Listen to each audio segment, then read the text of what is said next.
Bills got practice today in a walkthrough. 4 players, though, did not participate, 2 of which were a surprise, that being Dalton Kincaid with a knee and Deion Dawkins due to an illness. The other 2 players were mentioned when Sean McDermott spoke with the media today, that being Jordan Phillips and Matt Prater. Christian Benford, Terrell Bernard were both limited, as was McCole Hardman, as the team opens up his 21-day practice window. Everyone else was a full participant. Again, though, today was just a walkthrough. And the Barnes Firm Injury Report, it is brought to you by the Barnes Firm. Injured for help, call 1-800-8-MILLION. We'll get more on the Bills when Sal Capaccio joins the show in just a little while at 5 p.m. The big news, though, in the NFL, the Miami Dolphins making a move at quarterback. Tua Tagovailoa heading to the bench when the team takes on the Bengals. The Dolphins will now be going with rookie Quinn Ewers. Zach Wilson is going to serve as his backup. And the Jets, they also make an announcement at quarterback. Brady Cook will get the start this week against New Orleans. To the Sabres, they were on the ice today for practice. They're not back in game action again until tomorrow against Philadelphia. And one player who could be good to go is defenseman Michael Kesselring. He was back at practice, and Lindy Ruff did say he expects Kesselring to be good to go tomorrow night versus Philly. GM Jarmo Kekalainen also was on the station earlier this morning with Jeremy and Joe. If you did miss any of that, you can listen back on the Odyssey app or on our website, WGR550.com.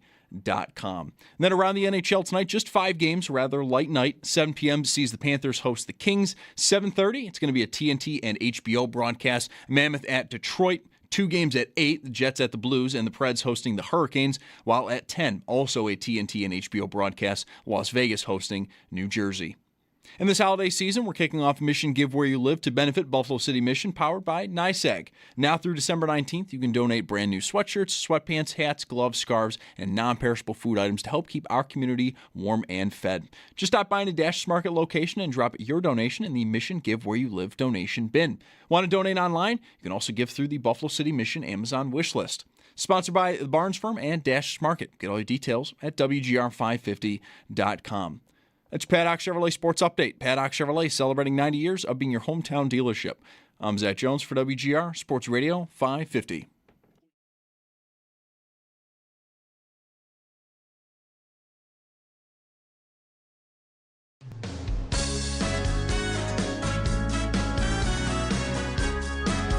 It's Mike Schopp and the Bulldog. Uh-oh. Guess what day it is? Guess what day it is? Huh? Anybody? Monday, Tuesday, hump day is halfway. It's Mike Schopp. Mike. What day is it, Mike? And the Bulldog. Hey, guess what day it is? Oh, come on, I know you can hear me. It's Mike Schopp and the Bulldog. Guess what today is? It's hump day. Woo-hoo! On WGR. Hump day! Sports Radio 550. Okay, had enough of me for today. I'm not asking you, the listener, but rather my partner. Something new. We weren't together that long. It was long enough, and you know, yeah, it was. It had its strange moments for us in a 20-plus year partnership here.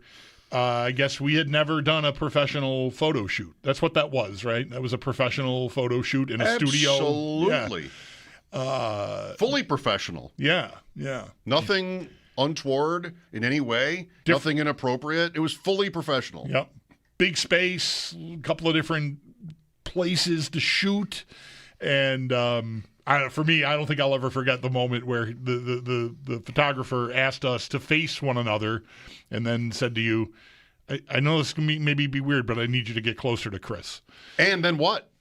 After, that wasn't even it. And look at each other. And look at him. We're like faced, we're like almost nose to, like, I don't think I've ever, I mean, I'm across the room for you for, all these years.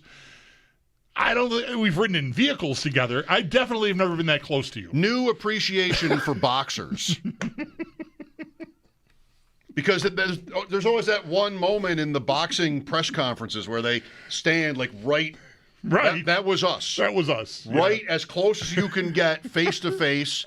The guy asked me, Steve, he was really impressive. He asked me if I wanted a box to stand on.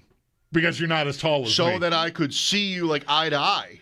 I'm like, I absolutely refuse that. I'm not offended, but I will not because I am smaller. in stature than Chris, and I do not want any confusion about that. Why is he? It would be weird if there was a photo of us that we were standing. Maybe you wouldn't see our legs necessarily. I imagine that's the point of the box. I spent a lot of time prepping my legs. But where we were, we'd be like, heads would be level. Like, how did that happen? Leg prep. Anyway. Yeah. So I gave a lot of thought to what I would wear today. And I got there, and it's this sprawling. It's like, you ever watch The Crown?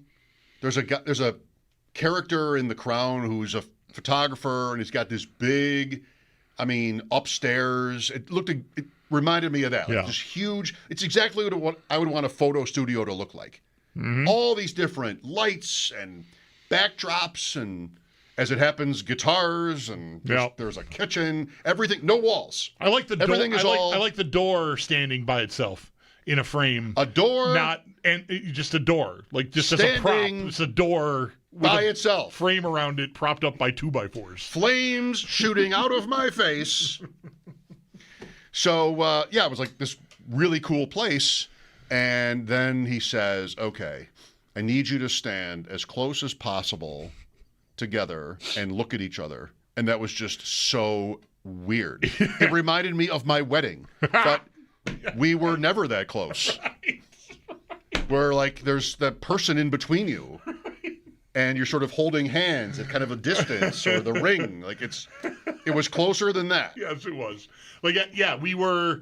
I think if I had just leaned forward 6 inches, our noses would have. You touched. would have headbutted me. Had you done that, and I would have fallen to the ground. At one point, I have to add this now. Speaking of like how just lacking I've become physically, there was one. This is for Buffalo Spree. This will be out, and they're doing a thing. There was one point he was like, "All right, now the last thing I need from you guys is just to be sort of weird, like maybe a little bit sporty, spike a football, karate chop." Right. I have so. Our dog is not allowed upstairs. And so it's not even built for this, because I bought a fence for this purpose and it didn't fit. And like, all right, that's it. So we've got like this, I don't know, this toy. What is it? It's a barrier. Okay. That's all it is. It's like a barrier. It's like maybe 2 feet high. And the kind of thing you put on your stairs when you have little kids to keep them from the stairs. Same concept. Maybe that's with the dog. actually what it is meant for. Yeah. So we've got this barrier that is meant to, and it's usually effective, keep Margot from getting upstairs. Lately, she's sort of figured out a way to sort of nose in there, but doesn't matter. So every morning, I come downstairs from bed, and every night I go up, and everybody else, my kids jump over it. Right. My wife steps over it. I remove it. Right. Because I'm not, I don't really trust, especially when someone else is home. I don't want anybody to see me try to step over this thing. Like, I just remove it and then put it back. Right. Nobody else in my family does this. Right. Now he wants me to do a karate chop for Buffalo Spree. Like, he doesn't know me. Like, that's, right. I don't have that in my bag right now. I'm like, yeah, that's going to be a no for me, dog. I don't know. I don't even know what, I think I gave him one of these. A shrug. I gave him the shrug emoji. I gave him the shrug emoji. Like that was you folks watching on the Twitch. That was all I really had in the bag. Karate chop? I don't know. I'm not. It wasn't like a bad idea. I'm gonna tear a knee ligament if I try to do a karate chop. I took my sport jacket and covered my face with it as a reaction. Like, oh, I love it. He's like, I love that. And that's what we went with. Yeah. So there might be a picture of me holding my jacket over my face. There is one. I'm not sure it'll make the publication. You've missed it. I appreciate a email I got from, I got a few, I'm happy to say. Joe B. writes, are we not ranking AFC teams anymore? What has this world come to? In reverse, what has this world come to? Very fair question, and I'm flattered by it. 1 month minus a day from the last go-round. It's time for Reverse AFC Power Rankings, powered by Empire Electric, your residential neighborhood electrician. Visit EmpireElectricians.com. It is 1 month minus a day. November 18th was the last time. Unless there's one in my notebook that I've already started to write. We did, didn't we do this on the road? Maybe. Between now and then? I feel like we did. At the arena? Yeah. Okay. Well, that was Thanksgiving week. Yeah, that would make sense. We were right. there on Tuesday. The official Yep. form does not All right. recognize that, but we'll have to fix But that. it's been no reverse AFC power rankings December so far today. for us. Yes, but we're back. It's at the it's at the time of year where I'm starting to think about teams more for like their draft position, but I don't really know that I should consider that. Like Miami right now is what? Are they done with Tua? They're benching him. They're 6-8 though. And they play the Bengals. Maybe they get to 7 or 8 wins and they draft in the middle. They're the drought Bills. Like they're just drafting irrelevantly and hoping. Do they draft a quarterback? Maybe they won't even have a chance to, unless they really reach for one. So that to me seems worse than where the Raiders are. But the Raiders are touchdown underdogs against the Dolphins, maybe. Like, I don't know. Yeah. So probably just ignore the draft. It is a time of the year where you start getting into who would you rather be more than who would you rather play. Right? Like it's sort of the big picture. There's no way the Raiders are 6-point underdogs against Miami anyway. Be 3. Yeah, that's probably right. They'd be favored at home against Ewers. Yeah. Maybe. Anyway. They don't actually play. We're just guessing at something that's not happening. No, the Raiders play Houston this week. Right. Okay. If you're afraid of Houston, that's not great. Anyway, so let's embark. 16. Remember, the Bills play Cleveland, so be careful what you say. Mm-hmm. I think I am going to say the Raiders for 16 or 1. I agree. What a joke of a season and a franchise. Absolute joke. And they'll probably just do the same thing again. Like, I don't know if they'll get free of Geno Smith. I don't know what that contract is like. I think they should want to, but if they do, what they'll do is sign, I don't know, Kyler Murray, Justin Fields, or something. Like I think they'll do something that'll be terrible. I want to play this quarterback carousel game so badly. I want to answer these questions. Who is the Raiders quarterback next year? Murray's a good guess. Tom Brady, Tua, Kirk Cousins, Mariota. What are they actually? Rookie? I read a piece. Mendoza? It wasn't a long piece. It wasn't a deep think piece. But the headline got me. The headline said, if Penix is not ready, Cousins could be Atlanta's opening day starter next year. He's under contract. He's under contract. Yeah. How so what a thrill. And that's a reconstructive knee surgery late in the year here. So, the chances of him being it's within the window. It's 9 months, 10 months. He could be back, Penix. But who was Kansas City's opening day starter? Mahomes. He will do it. Is that game here to open the stadium on a Thursday night? Because the Bills win the Super Bowl? Yeah, that'd be pretty Mahomes nice. off. I mean, the Bills are if that actually happens, they're 6-point favorites.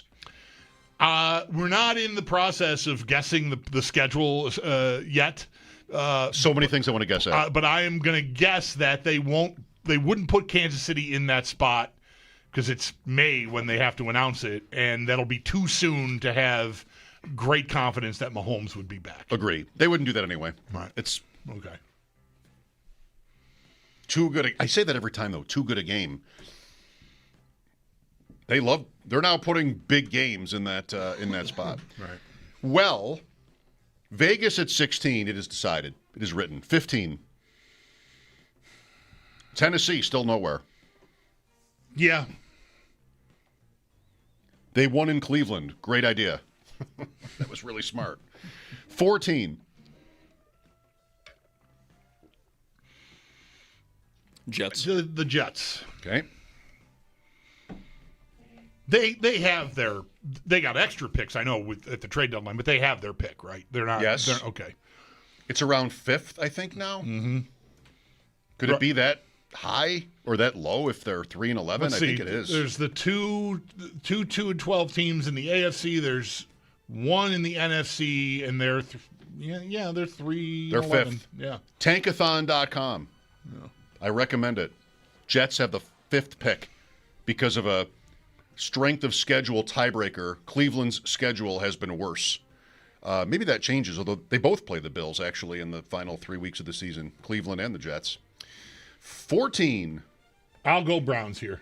13, rather. We did 14. 13.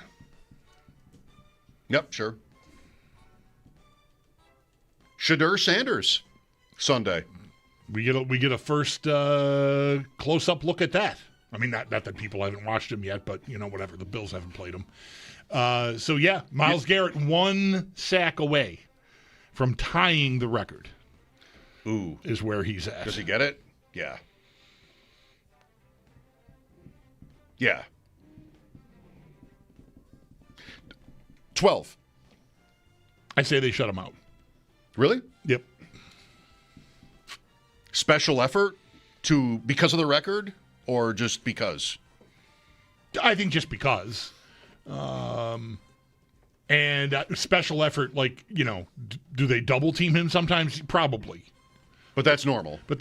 I think that to be safe, you'd want to do that. Not a rousing, this guy does not get this against us effort. That's what I mean by a special effort. 12. Cincinnati. I'll say the Dolphins. I was going to go with Miami, too. I think Burrow, I saw a clip from Carson Palmer from Super Bowl week when the Bengals were in the Super Bowl against the Rams. And I remember talking like this with Joe Goodberry back then. Like, are they going to be able to keep it all together? And what I didn't think they would do is pay both of the receivers and the quarterback, but they managed to do that part. But the rest of it, Palmer is obviously an aggrieved former employee. He even says in this, it's a long podcast with Michael Smith, one of the guys. Anyway, I don't have a relationship with anyone in the building anymore. Like the front office. Because he retired to force his way out of there. But his point was the point I would make a couple of years ago too. They don't have even the money to do all the stuff maybe you need to do. And I wonder if that's what's got Burrow hanging his head. He just might feel like the best shot I had here is already gone. That's tough. I mean, he's still so early in his career. It's a little bit Sabres, where good to great young players get to a point where I just don't ever see this working. Next. Yeah. Maybe. But I like Miami first. I would go Bengals next, though. At 11? Yeah. Okay. 10. Colts. I'm sorry. It didn't work out. Who's their starting quarterback week 1? I mean, all the reports are saying it's not Daniel Jones. You traded away all your first-round picks for Sauce Gardner, so it's probably not Mac Jones. Anthony Richardson again? Imagine. I'd love for Richardson to play this week, but not Jones because he's not going to be recovered yet, right? Is that? Well, he doesn't have a contract. He He also has to be signed, and the reports were they're like, we might be done here. Wow. All right, Colts. Riley Leonard might be the favorite to be their week 1 starter. 9. We'll talk more about that later. I'll slot the Chiefs in here. Okay. They have issues. They do. Whether Mahomes makes it back for opening day or not. I did come across today a clip of Travis Kelce talking about how confident he is that Mahomes will be back for opening day, but he refers in the clip to, I think he'll work like hell to get back to the Chiefs, not us. He doesn't refer to it as he's a part of it. He's just I wonder if Kelce might announce his plans to retire like any minute. Their week 18 game is a road game, but they have a home game with Denver in week 17. And might he like the idea of like sort of signing off? Mm-hmm. Is he really coming back? We've wondered about that a few years in a row here. I wonder if he'll be thinking that way. I feel like him referring to the team that way is a pretty strong sign that his mind might be made up. What would you do? If he's referring to them as them instead of us, basically. What would you do? Would you be like, I know this is it. I kind of want the accolades and the chance to say goodbye to the fans. Like, they know it's over, so... Yep. I think maybe it'd be ego, but I might want that or think Kelsey would want that. I think you can get that simply by how you handle walking off the field at that game. You know what I mean? Like, if you linger, make your way around the bowl kind of thing, like everyone's just, without having made a big, without having to be accused of turning the attention on yourself ahead of time. What's Kyle Williams? That was known. And he still, there was the... He got, yeah. It's a personal choice. Yeah. 8. Got to bust it. Oh, dear. Wow. Pittsburgh. Stinks. Sure. Yeah, they're terrible. I hope the Bills get to play them first round of the playoffs. 7. I'm not going much higher than this with Baltimore, I don't think. Yeah. Okay. Now we're the standings. 6. Oh, well, I'm sorry. I didn't realize. No, I mean, that was what was happening there. I would have liked to avoid that, but not intentionally. 6. Chargers. I'll go with the Chargers. Okay. Ooh, this is good now. Yeah. 5. This is good now. I'm going to say Jacksonville.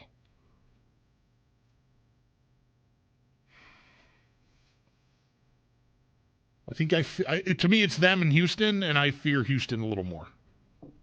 I'll go with Jacksonville. Okay. I was got off the hook. 4. Bills. No. I'm not putting the Bills. Okay. No. Okay. Houston or New England? I guess you have to decide. New England. Okay. 3. Houston. Someone doesn't watch games. I watched a lot of football on Sunday. I didn't watch any Houston. I'm Buffalo.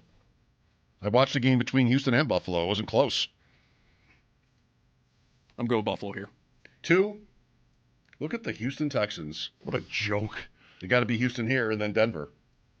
Wow. Are you sure? Why don't you put Houston 1? You love them so much.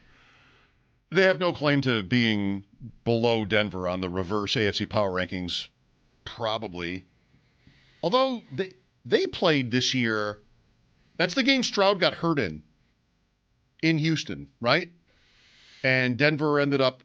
Bo Nix had a long, fluty run late, and they got out of there. So even that game was kind of... could have been Houston's game. Yeah, 18-15.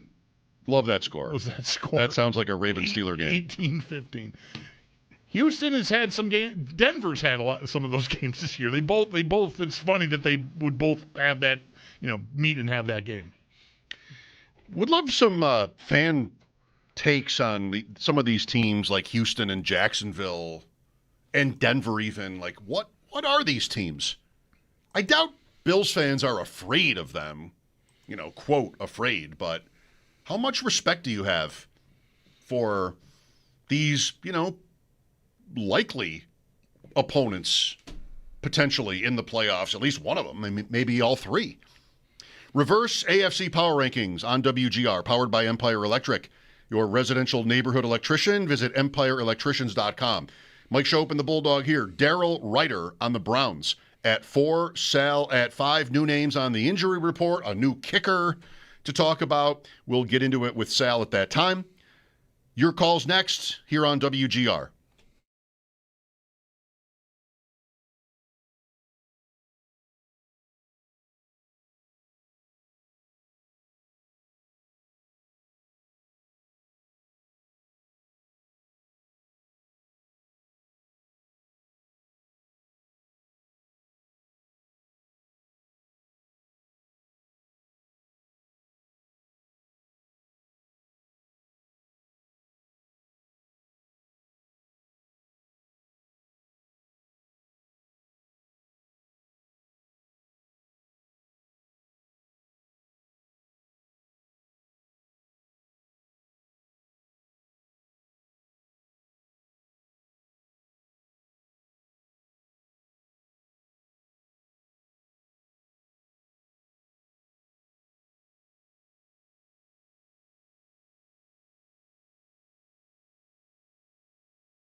part of other people's highlight tapes. I mean, he's an absolutely tremendous football player. He's one of the greatest of all times. And yeah, I mean, he's a force to be reckoned with, and we got to be ready for everything that they can throw at us. But you have to be aware of where 95's at all times. Oh, I had a chance at well, it would have amused me. Josh Allen on Malachi Corley. But he threw the number in, so that was clearly not Malachi Corley he was talking about. Who's 95? Myles Garrett. I might have to sneeze in a moment. Heard of him. 21 and a half sacks so far this year. With 3 games to go, the first of those 3, Sunday at 1 against Buffalo, 1 o'clock. I just said that, in Cleveland. The Browns, a disappointing 13th in the reverse AFC power rankings just before. The Bills, a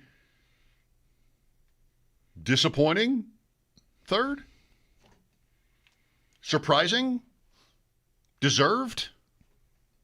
Appropriate? I think they're a better team than Houston. I know what it looked like when they played there. They had a terrible night, and they couldn't block those guys. I think they're a better team than Houston. So, yeah, I'm disappointed that they ended up third. Houston's ahead of them, below them. How the hell we do this? Below? Yeah. So Reverse. That's how we do it. Yeah. So I guess I would say a disappointing 3rd. It's not like they're 8th or anything either.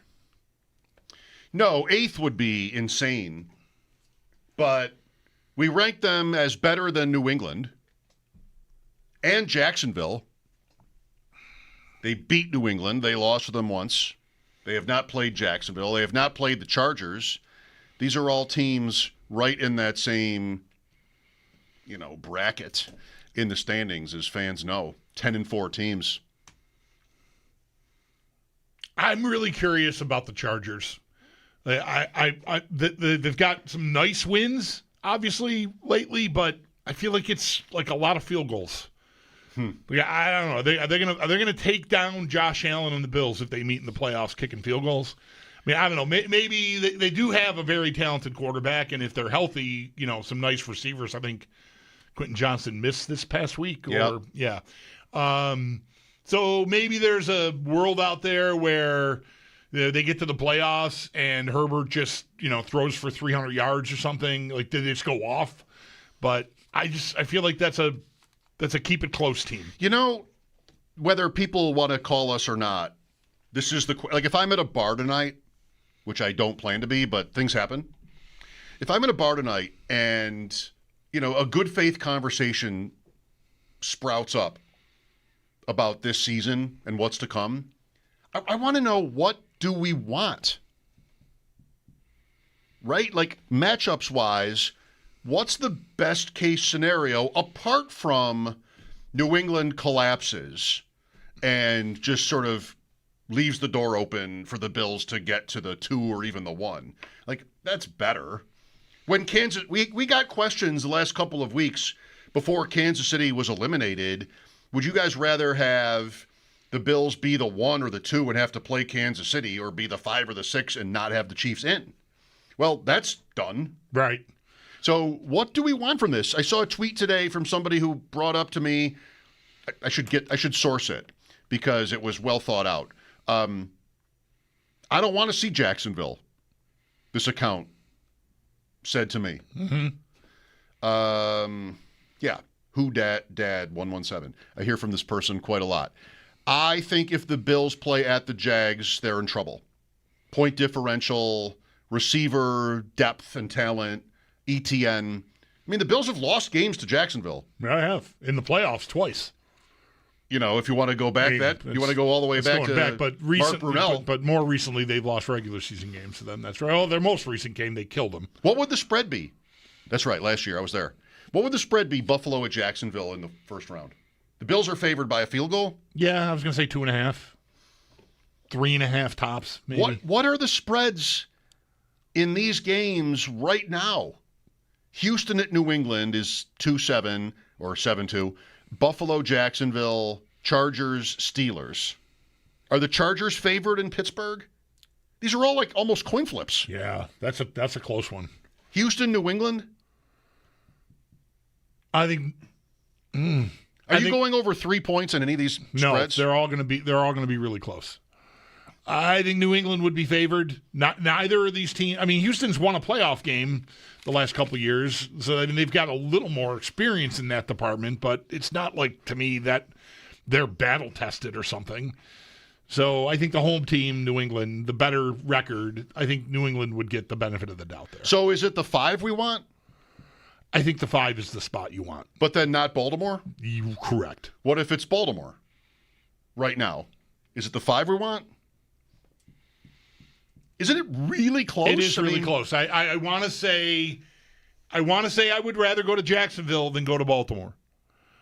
But that is largely just, I mean, I said this yesterday with Ross. It's largely that I don't respect Jacksonville because of their uniforms. Colors. Which is idiotic. I know. No, I don't think it's idiotic because I think maybe Jacksonville doesn't respect itself for the same reason. Right. That's why they never win. Look at our the clothes make the men. Look at what they're making us wear. I don't know. I mean, I want to be in that like 20% seriously. Yeah, right. I know. But look, that I think if you don't admit that to yourself, you think Jacksonville is an easier path than Baltimore.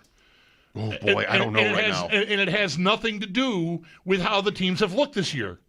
Unless if you really sat and watched Jacksonville and really sat and watched Baltimore. Right. No, we go, oh, no, I don't know. I don't like the quarterback's hair. The uniforms are terrible. Jackson DeVille or whatever the name of the stupid mascot is. Oh, like you don't know. Like, it's just, I've made a mistake calling it Roar a bunch of times. And I think that's wrong. Panthers. Right. That might be the hockey, whatever. It's some other mascot. Jackson DeVille is the Jackson DeVille mascot's name. If you're not being honest with yourself, you can just fall into a trap of just not respecting those teams because they're not Baltimore or Kansas City. And I think that's easy to do.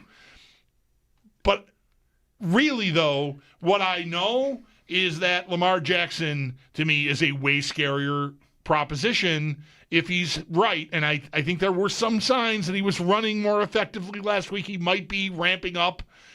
I think that's a heavier lift than going to play Jacksonville. I like for the Bills in this comparison what they know about facing Baltimore and their ability to prepare for it and adjust to it and not get plowed under. Over, both work. Either plowed over, whatever it is. I kind of want to trust McDermott and the Bills to be ready for, because they have. I mean, the 2 playoff games were, I guess, last year. I mean, Baltimore turned the ball over or else maybe they win. So it's not like the Bills did this great thing in that game, but that's what the Bills' playoff history is too. Like just these moments where you can't blow it. And it's the difference between, apart from just this year itself, in which the Ravens have looked so ordinary for so much of it. It's the difference between, I've seen this team, if you will, choke in the playoffs versus I've never seen this team in the playoffs, so it's a wild card. Like, no pun intended. Like, what is Jacksonville? I'm feeling Jacksonville a little bit. We'll talk about them on Friday with Mike Dempsey and this playoff picture. I mean, the Bills' defense is so soft. I could see all the things Jacksonville or any good team does well working for them against us. Just between the tackles, over the middle. I mean, they've got players. And that's not even really thinking about their defense, which has been excellent this year. So the history means a little bit, I can't deny. But I don't really love the matchup. You have to pick something, right? You have to, if this is going to happen, I think, well, okay, give me any team, and anybody can tell you why the matchups aren't the best. Right. You have to pick somebody. And so Jacksonville at 3. So I'm 6 in this. This is the present case. I'm 6 in this. Then I win at the 3. And then I'm maybe going to Baltimore the second week. 6-4-1-7, maybe. Or I'm going to New England the second week. Okay. I think I like that. I think I like Jacksonville as a potential opponent less than the Raven, less. So I like their chances of winning less in Jacksonville versus Baltimore, or maybe even New England. Yeah. Obviously, this is going to fluctuate, but I want to try to be less matchup dependent. I think we know, right? Is it certain? There's probably a scenario where Pittsburgh or Baltimore could climb, but they're going to be the 4. Whoever wins that division is going to be the 4. I think I want to settle into get me to the 5, and I'll take my chances with either one of them. Obviously, Pittsburgh is way less scary to me than Baltimore, even with Aaron Rodgers and like one day, every dog, whatever. Just no. He could have a good day, Rodgers. Oh, I see. Right. Every dog has his day. I was going for that. Okay, yeah. Give me to the 5 because I'm going to call her Colin early in this week, and even last week, it's changed because the Bills aren't in the 5 anymore. But like at one point last week, I think when the Bills were in the 5 before the Chargers won on Monday night, this might have been even. Right, because did they play after the Bills last week? Whatever. The Bills were the 5. Get me there. The Chargers pull an upset in their wild card game. Houston pulls an upset in their wild card game. Then you're at home. And I'm home free. Like I have to win my 5-4 matchup, but then I'm home cooking. And like that, in any other year, begging for the AFC South wild card team to win a game.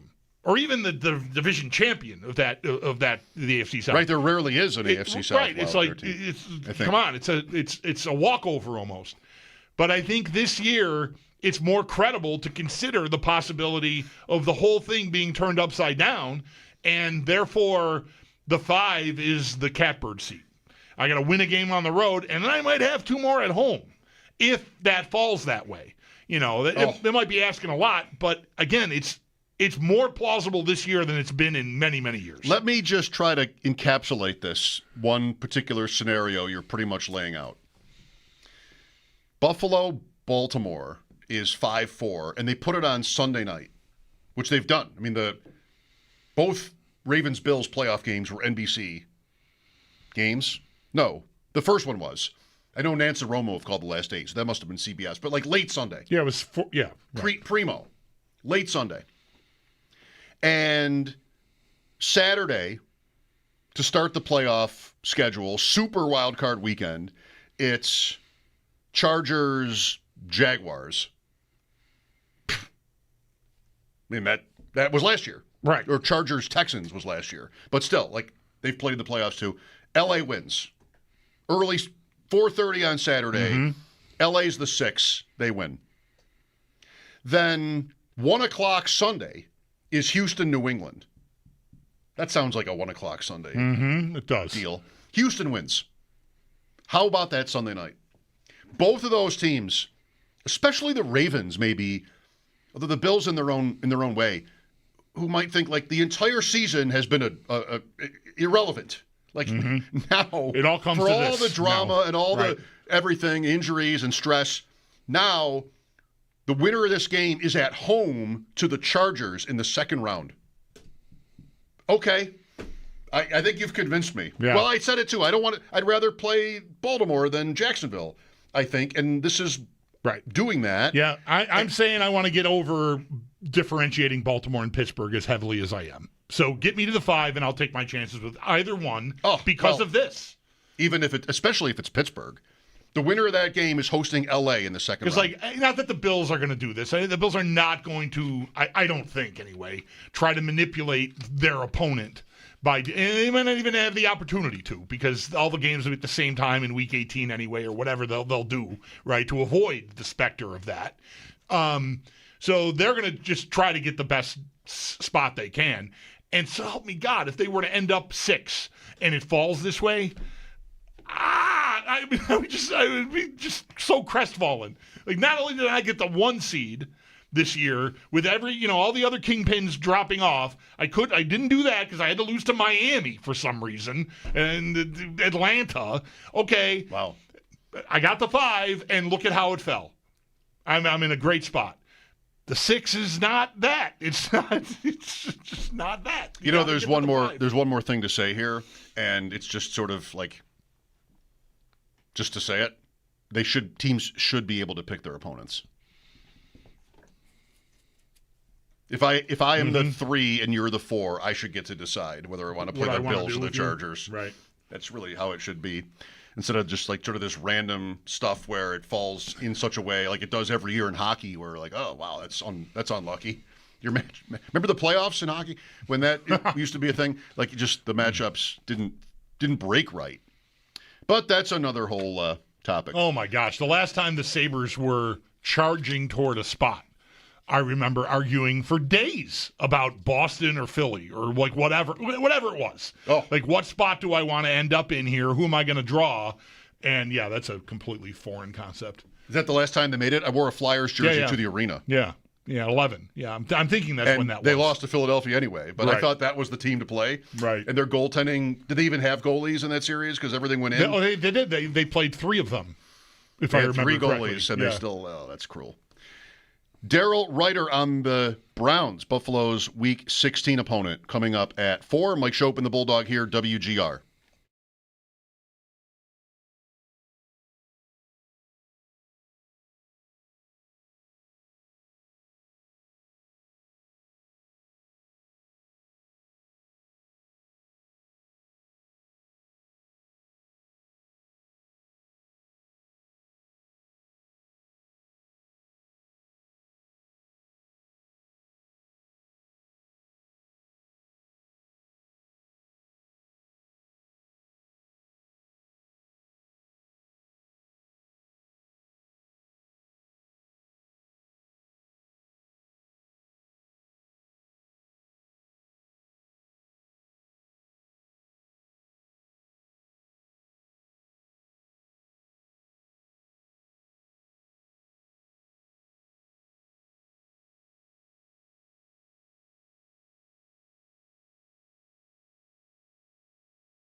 Stop me if you've heard this one before.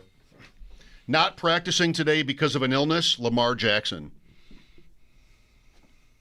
How many times has that happened? I thought I didn't really make anything. I didn't notice that it was listed as an illness. He's missed like the last couple of Wednesdays, and I thought it was just sort of that was going to be it for the year, kind of load management. Like, we're not going to bother having you go through it on Wednesdays. They said today he was homesick. The last few, yeah. That's happened plenty with him, too. But I know, like, the last couple of weeks, it's like Thursday. And this is a little weird. Have you noticed, like, the way they come out of whatever maybe it's a different dressing room for practice than whatever. There's, like, this long grass chute down that he runs down that I just think, why do you want to have challenging footing for guys to get from the locker room to the practice field? Like, give them a clean runway there. I don't know. Anyway, maybe he's in danger of not playing again. Who knows? Probably not, but it's just so many. It'd just be so exhausting if you're a teammate even, but a fan or like guys like us, like, just always. So often he's just sick, not there. What explains that? Mike Schopp and the Bulldog. We'll talk about the Browns with Daryl Ryder of the Fan in Cleveland. The Ravens, Sunday night, by the way, are a 2.5-point home favorite against New England. That's the Sunday night game. Back with Daryl after the update here on WGR.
The Buffalo Bills got back to practice today, albeit in a walkthrough. 4 players did not practice, 2 of which were a bit of a surprise. Dalton Kincaid with a knee injury and Dion Dawkins due to an illness. Neither were mentioned by Sean McDermott when he spoke to the media before practice. The other 2, Jordan Phillips and Matt Prater, were mentioned. They also did not practice, while Christian Menford, Terrell Bernard were both limited, as was McCole Hardman, as the team opens up his 21-day practice window.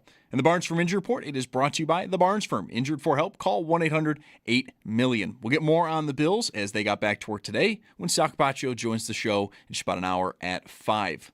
The big news, though, in the NFL, coming from the Miami Dolphins. They are making a move at quarterback. Tua Tagovailoa going to the bench against the Bengals. The Dolphins are going to be going with rookie Quinn Ewers. Zach Wilson is going to serve as the team's backup. And the Jets also made an announcement at quarterback. Brady Cook is going to get the start this week against New Orleans. To the ice, the Sabres had practice this morning. Defenseman Michael Kessering back at practice. Lindy Ruff did say he expects Kessering to be good to go tomorrow night versus Philly. And then earlier this morning, General Manager Jarmo Kekalainen was on the station with Jeremy and Joe. If you did miss that, you can listen back on the Odyssey app or on our website, WGR550.com. And then around the NHL, just 5 games tonight, an overall light night. 7 p.m. sees the Panthers hosting the Kings. 7:30, TNT and HBO broadcast Mammoth at Detroit. 2 games at 8, Jets at the Blues, and the Predators hosting the Hurricanes. Then at 10, also a TNT and HBO broadcast, Las Vegas hosting New Jersey. In this holiday season, we're kicking off Mission Give Where You Live to benefit the Buffalo City Mission, powered by NYSAG. Now through December 19th, you can donate brand new sweatshirts, sweatpants, hats, gloves, scarves, and non-perishable food items to help keep our community warm and fed. Just stop by any Dash Market location and drop your donation in the Mission Give Where You Live donation bin. Want to donate online? You can also give through the Buffalo City Mission Amazon wish list. It's sponsored by the Barnes Firm and Dash Market. Get all your details at WGR550.com. It's Paddock Chevrolet Sports Update. Paddock Chevrolet celebrating 90 years of being your hometown dealership. I'm Zach Jones for WGR Sports Radio 550.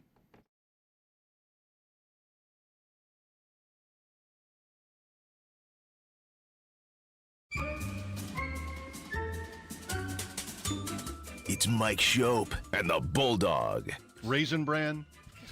You got to put Raisin Bran up there. Everybody knows it. It's Mike Schopp. Listen, get your own stupid old dying person team and choose your own cereals. And the Bulldog. I shall unleash my fury upon you like the crashing of 1,000 waves! That cereal is soggy. You reach into the fridge for the milk and open the lid on the milk to pour it in there, and that crap is already soggy. I am untethered and my rage knows no bounds! That's a problem. That's a problem for a cereal. I Huge think. problem. It's Mike Schopp and the Bulldog on WGR Sports Radio 550. I alluded to this yesterday before our conversation with Ross Tucker. It seems like a long time since we've really talked about the Browns. Like, maybe because the last time the Bills played them, the game was moved to Detroit, and maybe we were talking more about the snow than we were talking about the Browns. Logistics and how all this stuff might be wearing the Bills out, that kind of thing. I remember Amari Cooper having a day, I think, in that game in Detroit. The Bills won it.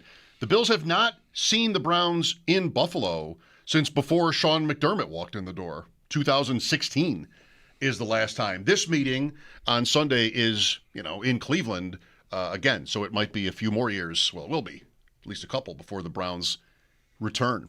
Let's talk about the Browns with Daryl Ryder. It also feels like it's been a long time since we've talked to Daryl, but it's always a pleasure to do so. 92.3 The Fan in Cleveland. So it's, of course, another non-playoff season for the Browns, Daryl.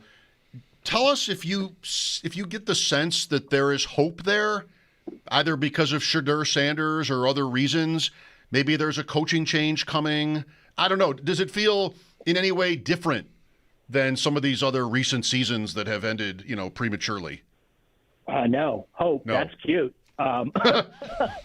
You guys ought to be lucky you haven't had to watch the Cleveland Browns. Okay. Well, Next question. I do feel fortunate. Next question. I mean, man, no, it's been a painful season, no question about it.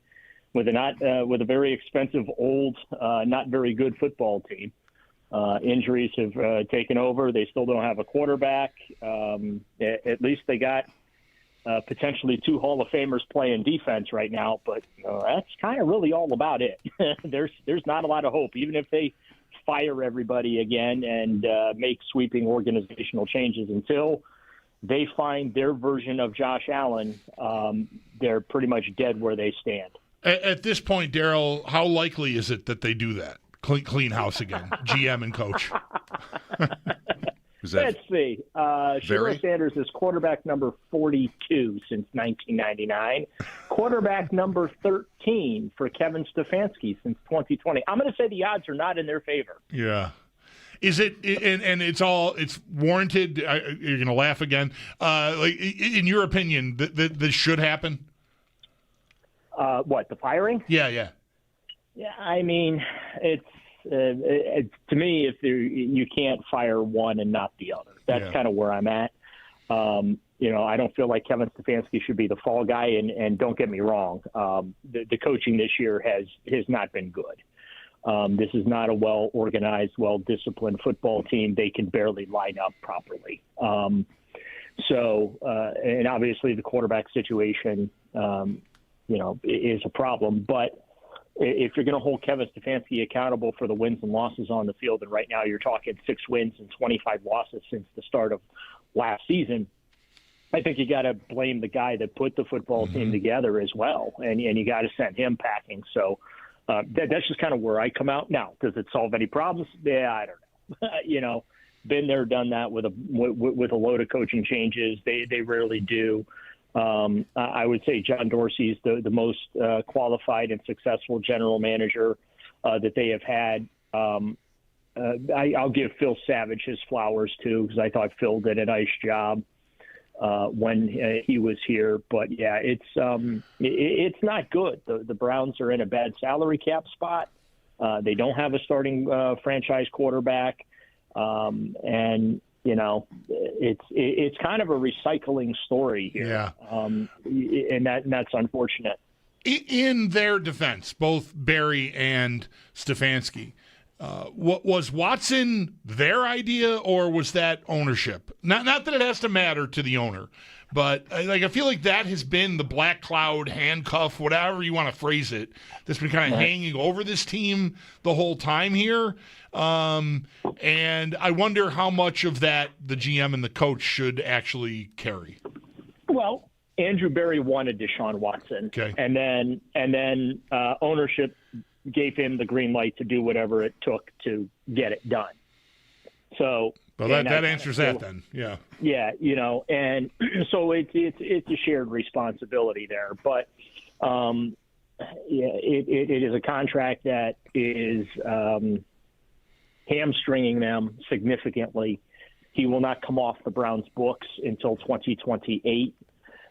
He will not come off the Browns roster until March of 2027 officially, when they do the they use a post-June 1 cut on him to spread out what is left of his salary cap charges over 2 years. And I do kind of feel like that Browns ownership is trying to do a little bit of what they did with Hugh Jackson, right? They're traumatized by their guilt. They hired Hugh Jackson thinking they were going to win football games. They decided to burn it down to the studs. They went 1-31.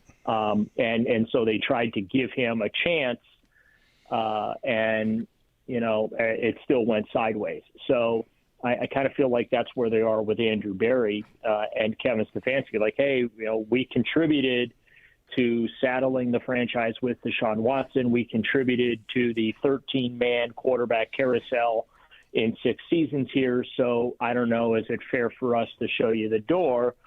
I would argue absolutely it's fair enough to show them the door, because the Browns' offensive line has not been significantly invested in recent years, and it has been decimated this year by injuries. The Browns' wide receiver room, I would argue, is the absolute worst in the National Football League. Andrew Berry traded for a guy in Jerry Jeudy, whom the Denver Broncos could not get out of their building fast enough. And Andrew Berry couldn't get a contract extension in front of that dude fast enough. And it seems like every week that dude is out there making boneheaded mistakes. So, and then he just has a bad attitude on top of it. So, and I hope that that's not the result of anything going on off the field. but like they brought him in here to be the guy in that receiver room, and it's been a disaster. So yes, Andrew Berry should absolutely be held responsible for the current dumpster fire that is burning. I want to ask about Stefanski in a second here, Daryl. Watson, though, like, is he on the practice field at this time? Yes. Okay. Yes. So the window will, Kevin Stefanski was asked actually about him today. This is week 3 of that window being open, so they're going to have to make a decision by this weekend as to whether or not they are going to officially activate him. If they don't, they have to shut him down, and he is done for the year. So, and I don't see enough of practice to be able to tell you how he looks or if he looks like he's ready to play or anything like that. I wish I did. I wish I could give you more insight there, but I can't because there's nothing to glean from watching him stretch and throw a couple of footballs. Like there just really isn't. So he's been running some scout team, but not all of the scout team.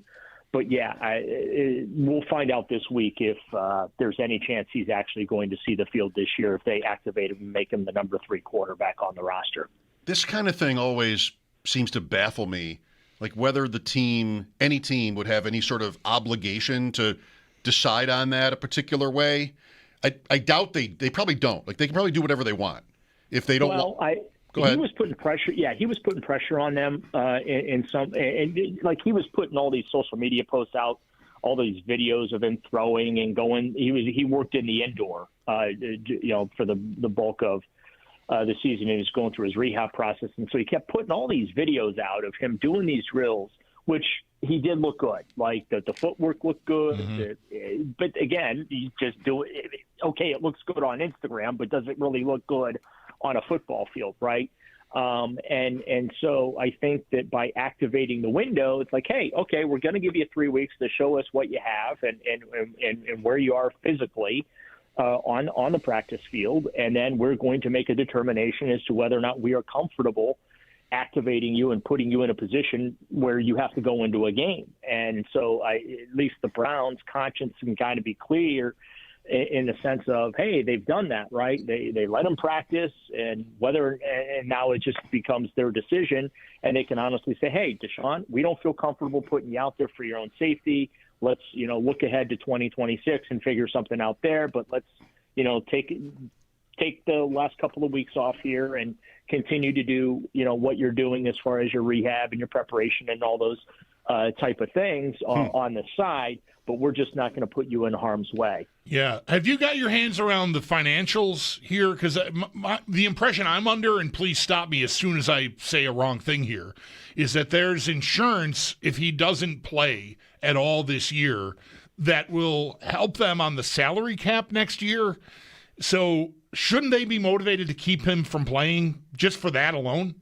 Well, the insurance payments don't cover his full $46 million salary this year. Okay. I don't know what the exact dollar figure is, but I have been told that it is significantly less than fully covering his salary. And last year, they only got like a couple $100,000 in salary cap credit for the time that he missed last year. So they're not going to get a significant salary cap savings either. It might be a couple of $1 million, but they're not going to be absolved of a full salary cap hit for the season if that's what you're getting at. So, and I'll be honest with you, this summer I was thinking in the exact same terms of the question you just posed, and I talked to a couple of folks, and they said no, that's not exactly how it works. Yeah, in some ways, sure, they would get a little bit of a financial reduction as far as, but maybe not enough to make it worth the while, right? Exactly. So. I will say this. I do believe that, in fact, it would be a true, I guess, medical/football decision that would actually get made this week. With Daryl Ryder, the fan in Cleveland, on Stefanski, so we've been through I'm not sure the numbers, Daryl, but our coaching and quarterback changes as well over the years, none recently. But whether it's the Bills or the Sabres, there are certain times when the subject of whether a coach should be fired comes up, and almost inevitably, somebody will reach out to say, oh, well, if that happens, he'll get scooped right up. You know, like whoever you're letting go. This is a 2-time Coach of the Year winner. Is he good? Like, how good is this coach? I think, no disrespect to him, part of his success in the awards market is based on expectations. He's coaching Cleveland. For those, well, to put it one way. But, you know, expectations aren't high, and they get to the playoffs, and like, okay, well, that's a great coaching job. So we do in every sport, and it makes kind of it for a weird award. Is he somebody that would, in your opinion, be highly coveted, like immediately, if he made the market? And should he be? Yeah, I think he'd get picked up, even and as a head coach too. You know, listen. I have been accused of carrying water for Kevin Stefanski here in town, and I don't hide behind it. I think Kevin's a good coach. I do have personal and professional respect for him. I also feel like that. You know, the 2 years he got consistent quality quarterback play, they won 11 games and made the playoffs. And I kind of feel like if he actually had some quarterbacks to work with, that, you know, he'd be okay. But I struggle with the fact that, you know, it's been as bad and disorganized as it's been this year. The special teams unit is among the worst in the National Football League. I wouldn't be shocked if you guys didn't return a kick for a touchdown. That's how bad they are, or a punt. Each of the last 2 games, they've given up almost a 50-yard return. That's just starting off the game. The defense has played with short fields all year. They're struggling lining up. And I think a lot of that has to do with you got a rookie quarterback out there. But, like, they struggle to do the basic stuff. You know, this is stuff that's covered in OTAs and training camp. And I have very little patience for that kind of thing. I am also a believer in sometimes you've done all you can do. And I feel like with Kevin, he's done all he can do here in Cleveland with what he's been given to work with. And it might be a situation where a change of scenery is good for everyone. I do believe that if he goes somewhere else and he has a franchise quarterback to work with, he's going to win a lot of football games. So I just don't think that it's in the cards for that to take place here in Cleveland anymore.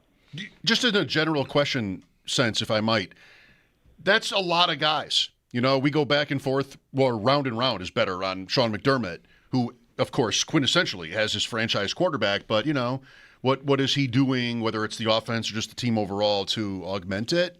You see Sean Payton in Denver, and like, okay, well, I'm not sure how good the quarterback is, but he is making that work. So, you know, would you not agree some coaches can transcend the roster, so to speak, where they don't have the guy, but they can still win?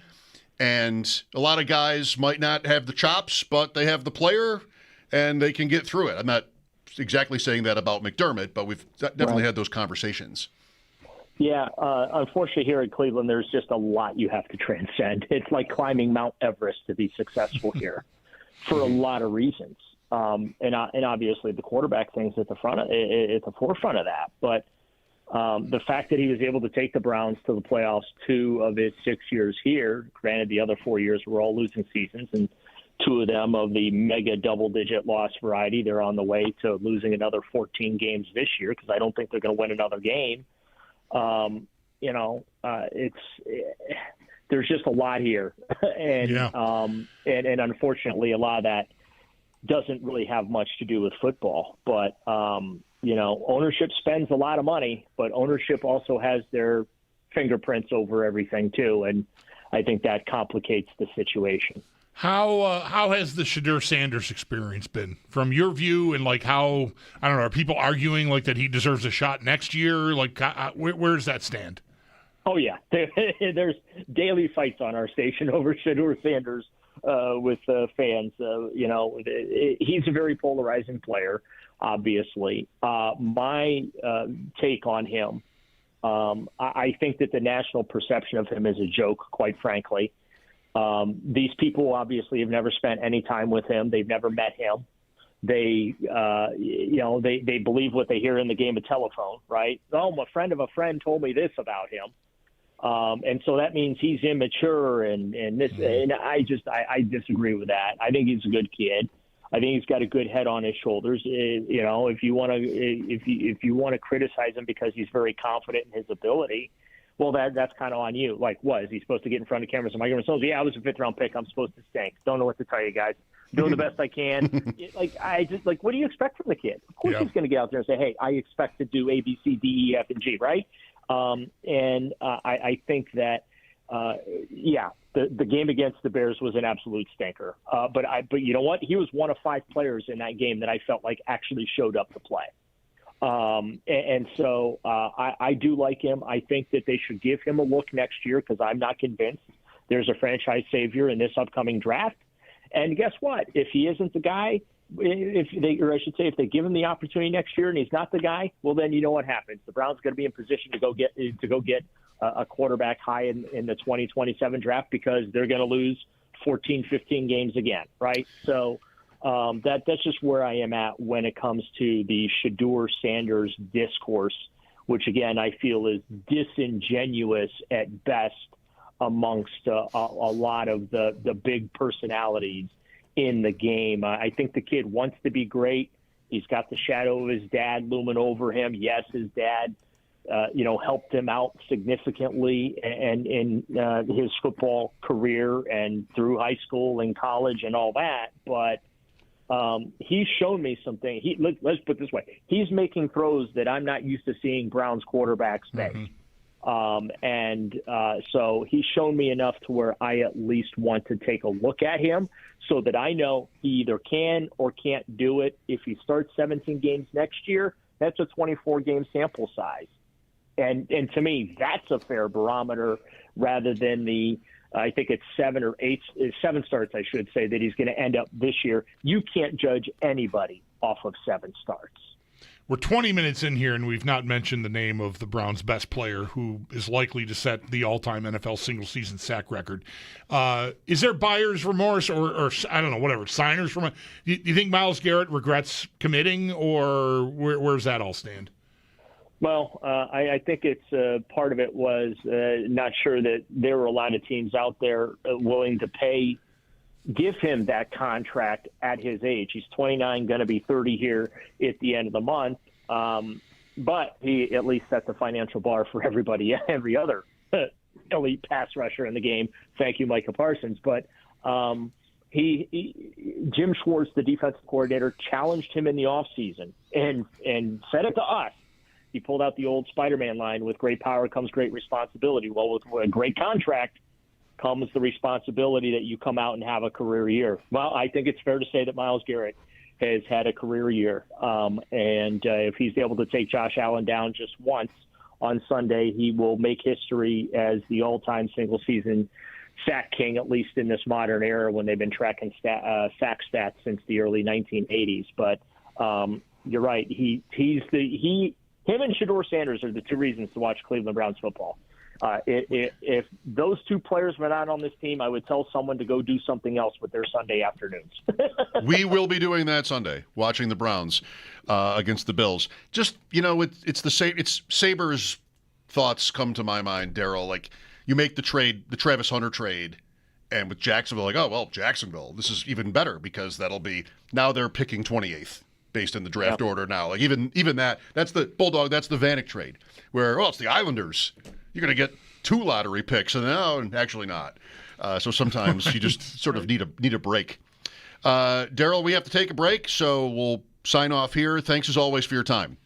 My pleasure. Thanks for having me, guys. You're welcome. Daryl Reiter, the fan in Cleveland, at Right or Wrong on Twitter. There's more to his handle, the Right or Wrong FAN there. RUITER. WRONG. FAN. Lest anyone think. Are you done yet? I am now done. I've done the job. 803-0550. 803-0550. Back after sports. Mike Schopp and the Bulldog here. Sal at 5 on WGR.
Buffalo Bills got back to practice today, albeit a walkthrough. 4 players, though, did not practice, 2 of which were a bit of a surprise. Dalton Kincaid with a knee and Dion Dawkins due to an illness. Neither were mentioned by head coach Sean McDermott when he spoke with the media before practice, though the other 2 were, that being Jordan Phillips and Matt Prater. Christian Benford and Terrell Bernard were both limited, as was McCole Hardman, as the team opens up his 21-day practice window. Everyone else, though, was a full participant. In the Barnes Firm Injury Report, it is brought to you by the Barnes Firm. Injured? For help, call 1-800-8-MILLION. We'll get more on the Bills when Sal Capaccio joins the show in just about a half hour at 5 p.m. The big news, though, in the NFL, the Miami Dolphins making a move at quarterback. Tua Tagovailoa is benched in favor of rookie Quinn Ewers as they get ready to take on the Bengals. Tua will not serve as the backup. Instead, that is going to be Zach Wilson. To the Sabres, they're not back in action again until tomorrow when they host Philly. They did have practice, though, this morning, and defenseman Michael Kessering was back on the ice. Lindy Ruff also said he expects Kessering to be good to go tomorrow night.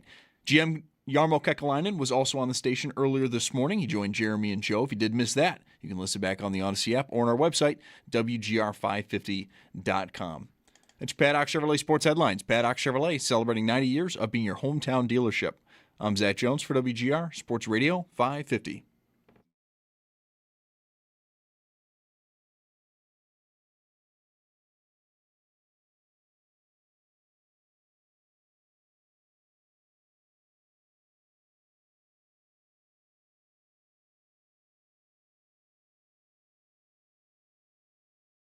Tua and would fit in the locker room, you don't trust that he can play his home games there. And so you start to narrow down, there aren't that many teams that ultimately would take Tua.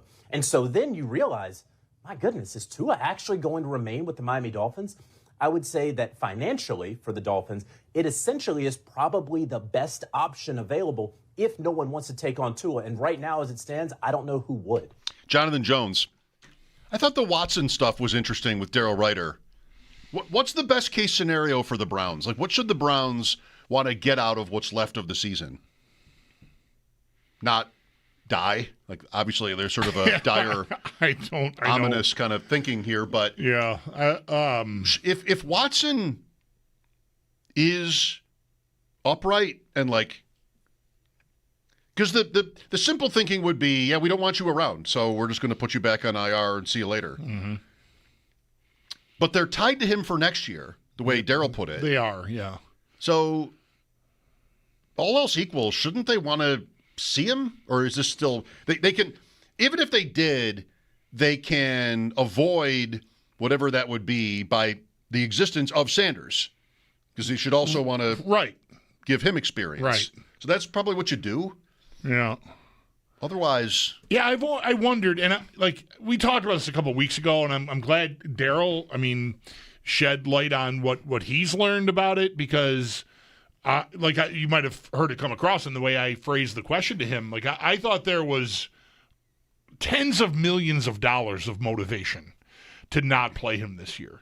That's what's been reported elsewhere. In that case, it's a no-brainer. You don't mess around with that. But even within that, when we were talking about this a couple weeks ago, if he's healthy and can play, can he go to the NFLPA or something? Can there be a grievance? Hey, sure. I'm healthy, I can play. They're not letting me demonstrate to all the other teams that I can play this game. If they don't want me, I'm better than Shedeur Sanders. Let me show you. The Browns do have they're the owners, coaches, GMs. They can say, we're watching you and we don't feel like you offer us a better alternative than the other guy right now.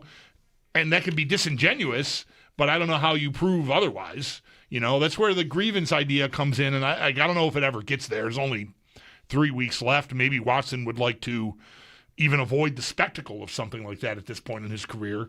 Not that he'd be damaging a reputation that's already just full of bullet holes. I don't think this would damage him further. If he's going to have a career beyond Cleveland at some point, which, at his age, he still could, if some team wants to hire him, I don't think raising a stink with the league would put some stench on him that some team wouldn't take it on, because there's plenty of other things that have been offensive throughout the years with him that are already attached and well known.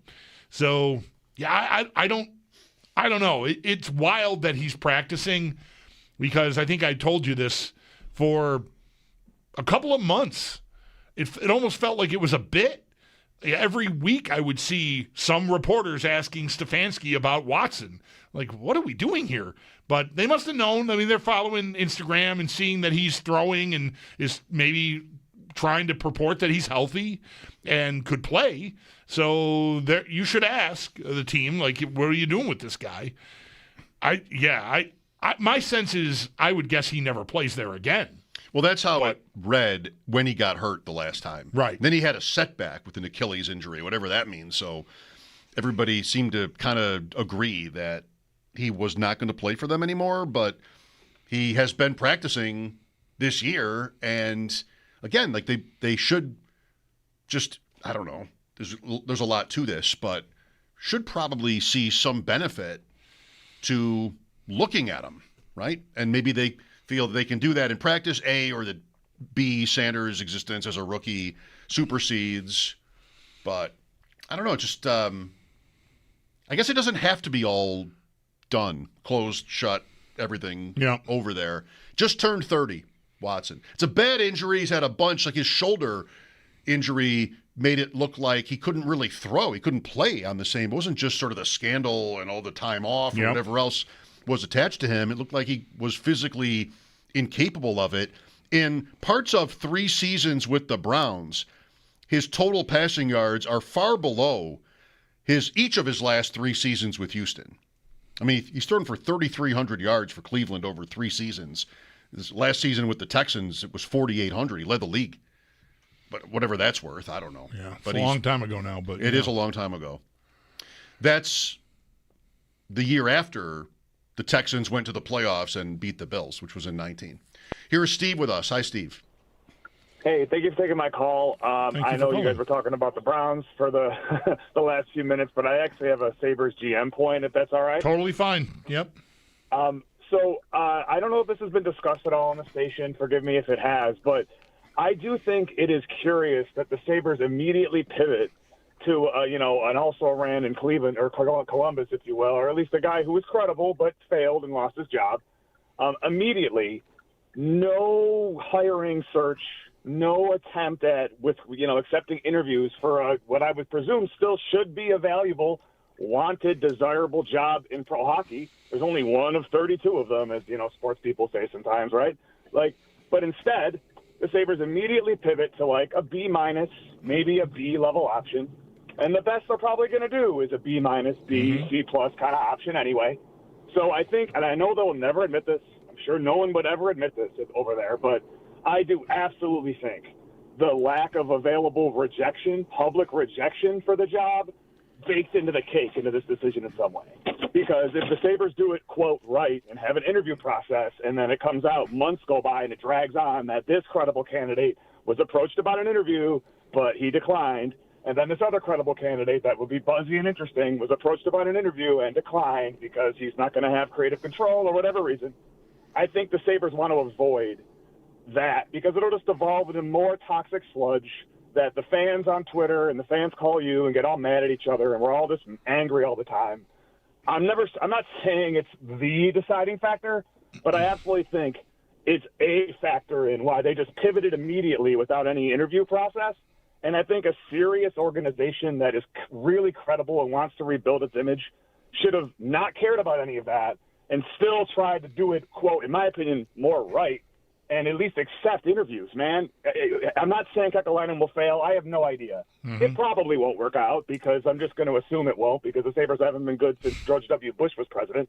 But, I'm not saying it will fail. I just think avoiding rejection and public criticism for the rejection has to be part of the process of why they immediately pivoted this guy. Well, you've said a lot. I think I don't disagree with the overall sentiment here. The word serious has been my operative word when it comes to them, or unserious, because of a lot of how you're talking. I think the timing of this move might make it right to give them some defense or benefit of the doubt here? Like, this is not when you just go out and interview candidates, right? It's the middle of the season. The offseason is for that. A serious organization would either have made this change last year in the offseason or the spring when Kekalainen was brought in, or, of course, never hired Kevin Adams in the first place, because I'm not sure he was ever qualified. So, like, those are other things that could have happened. Right now, once you have whatever you want to say about it, an executive in your organization of his stature, then you go to him. When you're ready to do this, that's where I think maybe we disagree here. It's like, no, this is really what you do. Yeah, the statement they issued, Pagula said very few words yesterday, but did say, like, they took from September until April, I think is the time frame, talking to outside consultants, their management group. David Pagnotta today, with the caller in mind, Steve, I hope you can still hear us, reported that in the process of ending up on Kekalainen, the Sabres reached out to Ken Holland and Lou Lamoriello, neither of whom wanted the job. Lamoriello still hasn't landed. Holland has a job, eventually joined the Kings as vice president and GM. So those guys, I think, would outrank Kekalainen, winning championships. They're also older. Certainly Lamoriello is. I'm not sure Holland how much older than Kekalainen Holland is, but I know Lamoriello is a very old man at this point. And even like his name, there was like, at the airport or something, a thing with Lamoriello back in the spring before they hired Kekalainen, and the thought of hiring him at this stage of his life felt like really desperate to me. So that can cut either way. It's championships, but I don't know about, someone close to 80 running your hockey team. 83. 83, thank you. But there is that. Like so they did try maybe bigger names. And, I said this yesterday, it's not a great place to be. But I think the Sabres, and the caller even said it himself, I don't think they can attract the best. So you try to improve on what you had, and their search landed them on an eventual replacement for Kekalainen. I don't see any harm in that. Like, if they did do the work last year that landed them this guy, it makes sense to just slide him in when you're moving the other guy out. But Holland and Lamoriello were mentioned by David Pagnotta as other people that the Sabres tried to lure in here. So Kekalainen is younger than you. I mean, that he is is right. Spry. He must be in great shape. He doesn't need to remove that barrier to go upstairs in his house. No, he'll step right over it. Yeah. He'll just stretch out and step right over it, and the dog will never get upstairs. Maybe even jump right over it. Maybe even jump right over it. Yeah. And land with 2 feet on the next step. What a power move that would be. Thank you, Steve. Good points. Mike Schopp and the Bulldog, Sal Capaccio at 5. This is WGR.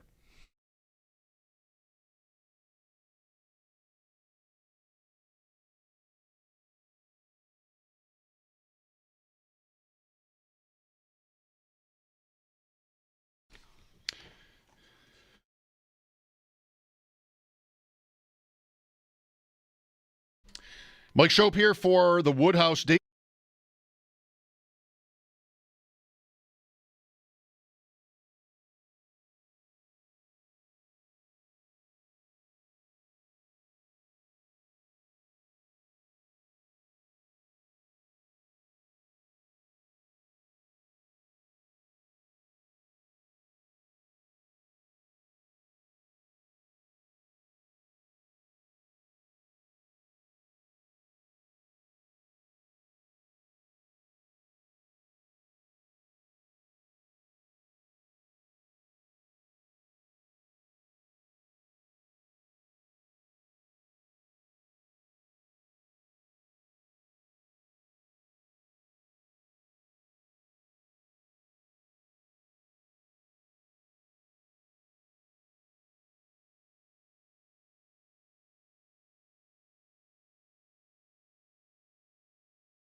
gift card to the Woodhouse Spa, Main Street in Williamsville. This holiday, give her the one thing she really wants. Time for herself with a Woodhouse Spa package or gift card. Good luck. How do you get coffee in the morning? How do you make coffee at home? If you make coffee at home. Yes, I have a coffee maker. So you pour in, well, the water I'll usually pour in first, so I know how much coffee grounds to put in the little filter. So standard drip, like a Mr. Coffee, basically, like some version of that apparatus. Yes. That's what we're talking about. I also have a French press. Yeah. But we have graduated from that, I think. Okay. Well, graduated is an interesting phrasing because I feel like I've graduated to the French press. I love the French press. From the coffee maker. We went away on a little romantic getaway a month or two ago. I don't remember when it was now. Not you and I. No, my wife. My wife and I went away on a little romantic getaway, and we had breakfast in the morning. Croissants and fresh fruit and French press coffee. And it came with a little instruction card. What to do. Like it's pretty self-explanatory. And we both enjoyed the coffee that morning. And a few days later, go figure, in the mail, here's a French press. My wife just liked it that much and got it. And her and my one son have been using it. And I just started last week, and I don't know that I'll ever go back. I really like it. I like the way the coffee tastes, and I like the process of like pushing that thing down. Yeah, like it's like ritual's too strong, but it's just like it works for me. In a I don't know. I like, and the pot. It's big enough for like 2 cups of coffee, which is all I ever have anyway. And we don't. Very rarely do we drink coffee at the same times. Any of us. Leo's leaving the house at 5 a.m. to go to work now. My wife is working overnights, so she's having coffee like now. And I have coffee at 7:30 in the morning. So I get up, put the water on, throw a little cinnamon in there with the coffee grounds. Pour the water in, French press, and then I go sit down, and I don't have to get up to get another cup of coffee. I got the thing with me. It's great. I love it. I don't think I'm ever going to go back. Plus, it's a good arm workout. Sure, there's that. Yeah. I like the process. I've been fine with the coffee maker for 30 years. My son is 16.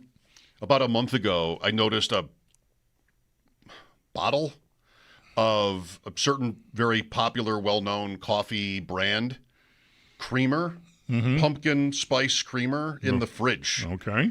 This is never anything my wife or I would ever have purchased. But there it is. And I asked, like, what is this? How did this get in the house? Who is responsible for this? And she's like, well, our son is drinking coffee now. That's fine, I guess. Sure. I was in my 30s before I even tried it. I used to absolutely spurn coffee. Like, no. I have no interest. I don't need it. I don't want it. But then I acquired a taste for it. Mm-hmm. And now I'm kind of off it until I get here. Oh, wow. Most days. Interesting. I drink coffee every day in here.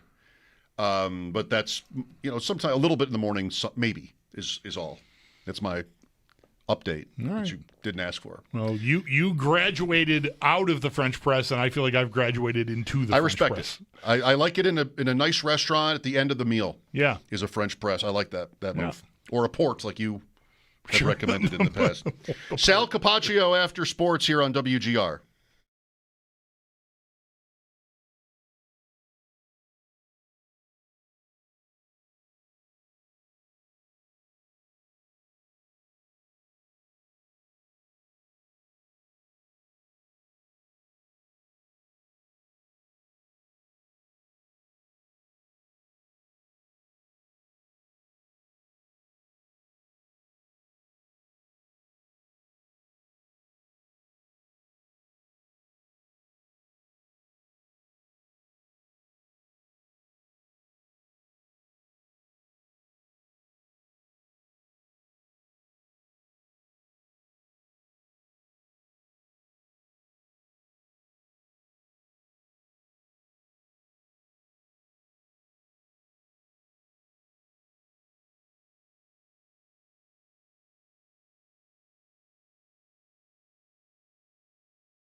Bills got back to practice today, albeit in a walkthrough. 4 players did not practice, 2 of which were a little bit of a surprise. Dalton Kincaid with a knee and Deion Dawkins due to an illness were not mentioned by Sean McDermott when speaking with the media before practice. The other 2, Jordan Phillips and Matt Prater, were.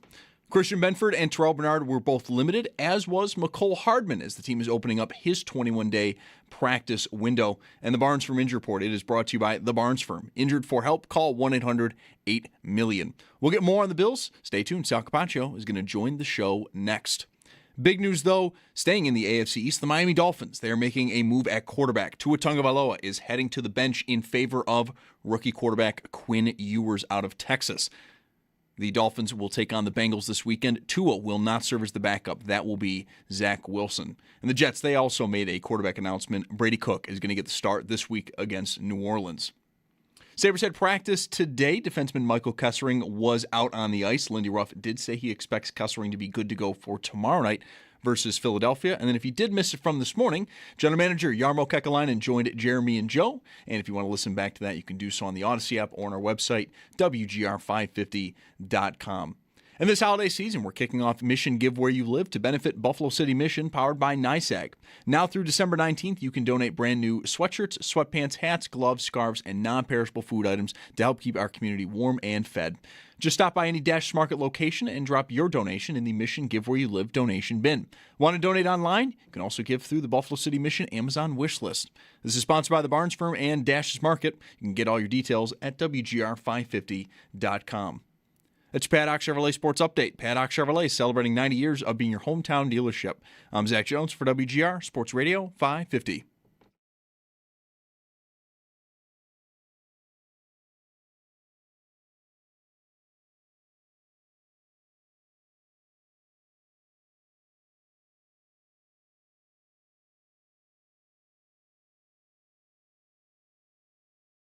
Filling up right behind the Bills bench right now with their flags and their hey, hey, hey, hey, hey, hey, hey, hey, let's go Buffalo chant.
Yeah. Total opinion on it, because I think you could go a lot of ways with it.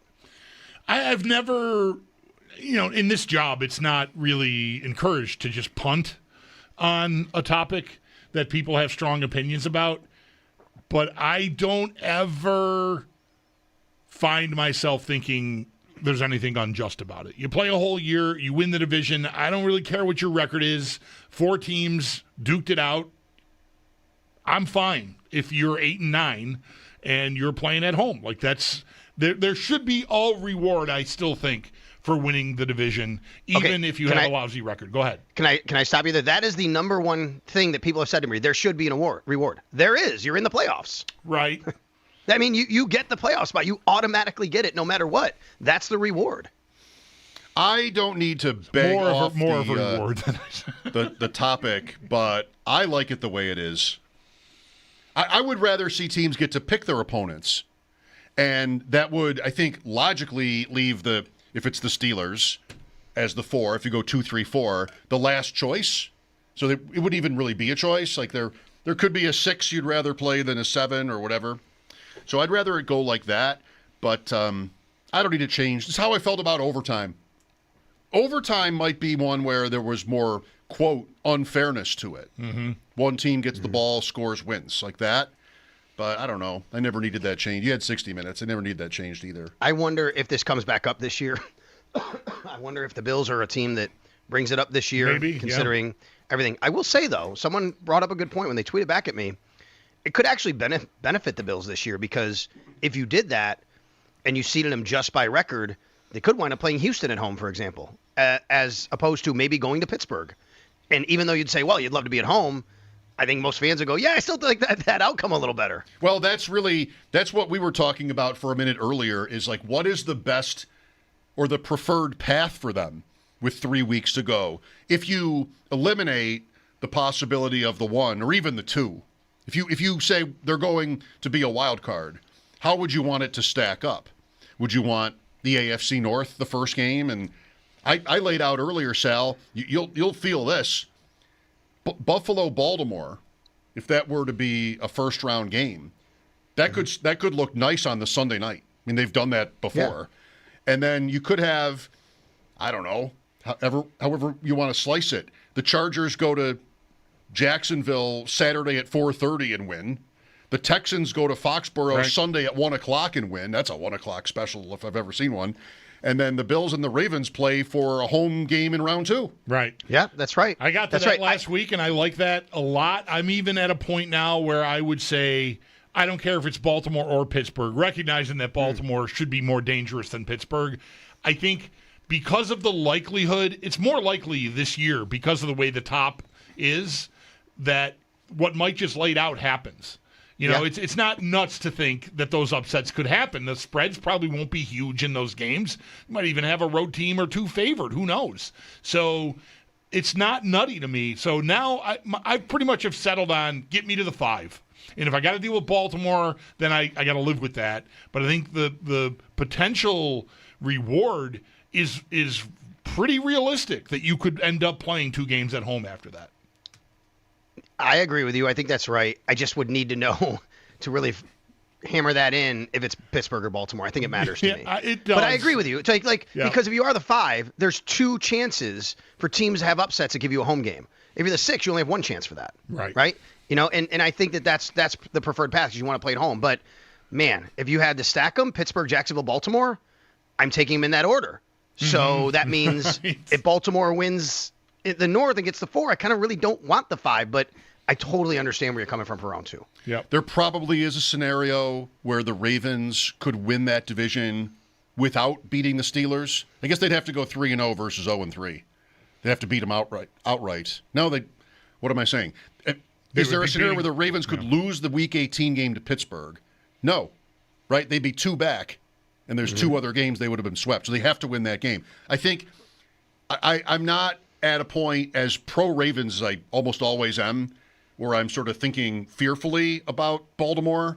If they get there, they'll at least have won in Pittsburgh the week before, and maybe also won at Lambeau the week before that. Or the Patriot game. They have only tough teams left. Right. So that, if you include the Steelers, which that's a rivalry where all those games are super tight. So I think I might expect to feel a little bit more, nervous, if you will, about the Ravens if they were the team because of what it would have to have taken for them between now and then to get there. But and I think what it takes out of you maybe playing them too, because they're gonna bring a physical run game, and you're gonna have to you go in the next week, you have to go on the road again. Most likely, if you win, it doesn't have to be, but that's true. It looks like Lamar, in some capacity, is starting to run a little bit more. Is he getting healthier? Right. I think there's a lot of things in there. The Bills, by the way, can clinch a playoff spot this weekend if they win and Nittany loses or ties, or they win and Houston loses or ties. The Bills are in. The Bills could also tie and have some things happen. But if the Bills win and one of those teams, Indy or Houston, loses or ties, the Bills are in. Fair chance of that. Sal Capaccio on the West Her Hotline. What's today's news? So a couple of walkthrough injuries or whatever you want to call this, names that maybe we weren't expecting to see. Before practice, Sean McDermott gave us an injury update. He said the only two players not practicing will be Matt Prater and Jordan Phillips. We all know that those guys are already declared out for Sunday's game. He basically said everybody else will be out there. That included Christian Benford, obviously really good news. After practice, we get the injury report. Deion Dawkins did not practice due to an illness, and Dalton Kincaid was listed as a did not practice due to the knee. And once again, I'll remind everybody every Wednesday, this doesn't mean something happened at a walkthrough or before that. This is a estimation of what the practice would be had it been a full practice. I did see Dalton in the locker room after. Didn't chat with him, but he was walking, to an area where players go. So this could be nothing. It could be something. It's something they've been dealing with him with the knee. He's been on the injury report. It could be literally, and I've explained this many times to people, like sometimes Sean has the information and then it changes before he gets out to practice because a trainer may say, hey, you know what? We're going to lay off this guy a little bit today. A little tight. Or the opposite. Whatever. Hey, you know what? This guy is a little bit more ready to go than we thought today. And that can happen. So we'll wait till tomorrow to see. All right, yeah, that's good. Dawkins is just sick, so that I wouldn't feel really alarmed about that. Although whatever, the illness can be severe enough to last a few days, but hopefully that all turns out fine. What do you make of their receiver room right now with the way Sunday went? Do you think what did you make? I don't think we ever talked about this of Davis being scratched. And that caught myself by surprise. Maybe quite a few fans, because it felt like he was maybe ahead of Keon Coleman in the pecking order after the benching. What do you know, if anything, about what happened with Davis? Was he just entirely healthy and they just made a different choice? Yeah, it wasn't on the injury report, so they didn't want to go with 6 wide receivers. They have more numbers than they want to dress every week, basically. So this was a game where I think they wanted to. Go a little bit more heavy with the tight ends. They used their 3 tight ends a lot. Going back to Kincaid, he only played 25 snaps last game. They really used Knox and Hawes more than him, and that's an indication, again, I think they're kind of just managing him right now, so we'll see what that means. But, yeah, I don't think there was anything wrong with Gabe. My thought was I was surprised. And I think, and I've said for a couple of weeks now, I think Gabe Davis is a better option than Keon Coleman. I think he's available for Josh in the scramble drill. He's made some nice catches in big situations. We haven't seen that from Keon. Now, that said, I totally understand they did not draft Keon Coleman with the first pick of the second round or to have him block. I mean, right? Like to be a blocker, to catch the ball. But I will say, I thought he did good things away from the football. Like that's something he needs to show, that he's still engaged and he's still doing all those things if he wants to continue to be somebody they can trust to put on the field. But going forward, I mean, he only had 1 target and it actually wasn't even an official target because it was a pass interference call. Right. So they didn't throw him the ball. I think Gabe Davis is a better option. But it's probably a tough call right now. You have this guy, he's a young player. You have Gabe, who did have the injuries, coming off it. Maybe another week that gets him, hey, we're trying to play the long game with Gabe. You can understand that. And they just didn't want to dress 6 wide receivers. Now, that said, interestingly enough, 2 things. Josh Palmer, not even listed on the injury report today, which is great news, right? He had been on there quite a bit. So I think that's really good news. But they also opened up Mecole Hardman's 21-day window today.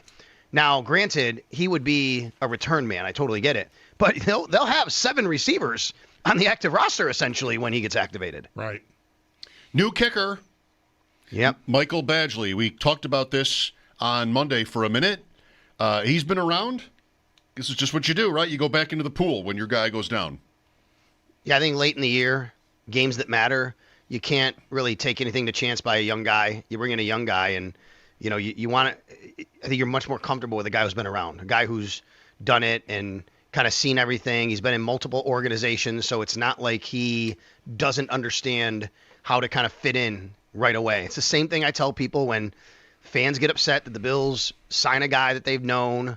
It's midway through the year. They get some guy that had been with the organization. It's like, look, you're not teaching the system anymore. That's all done. You did that back in training camp and through the season.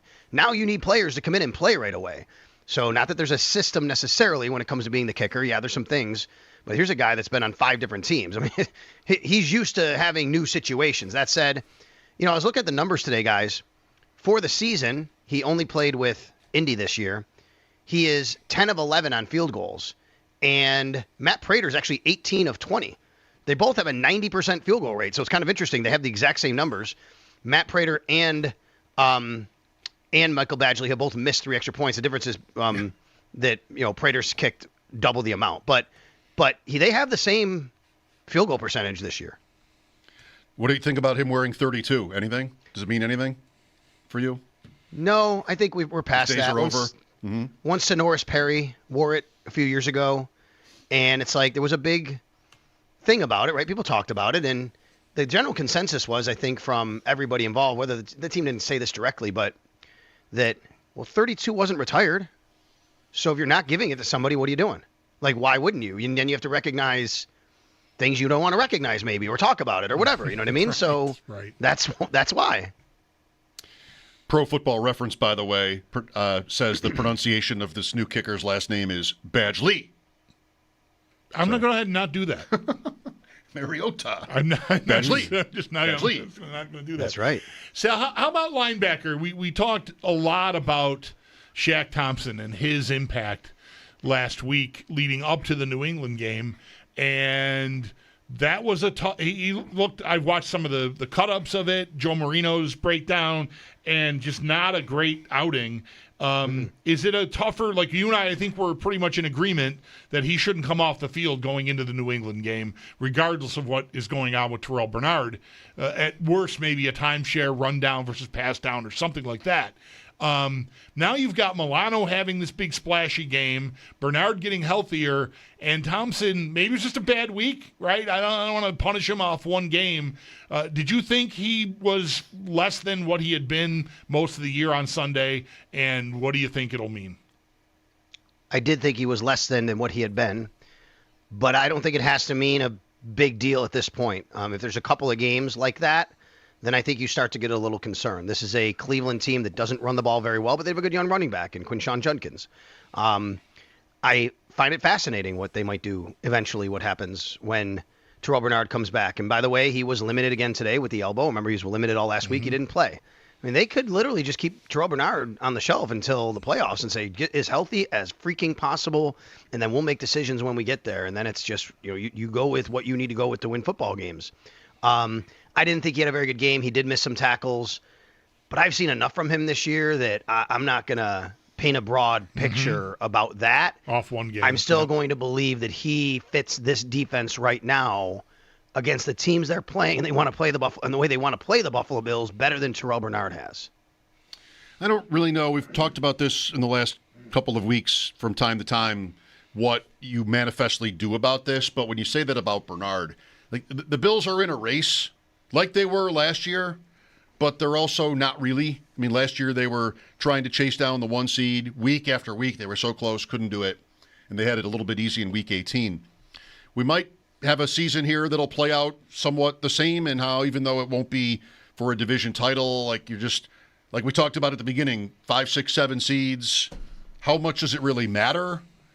So sure, you're trying to win Sunday and get to first place, and whatever else comes with it if you keep winning.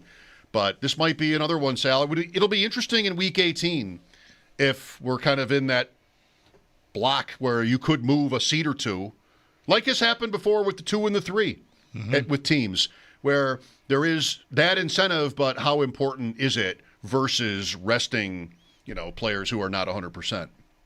I think there's a decision 100%. maybe. Yeah. I think next week could be one of these weeks, week 17. But basically, week 17 kind of doesn't matter to the division race.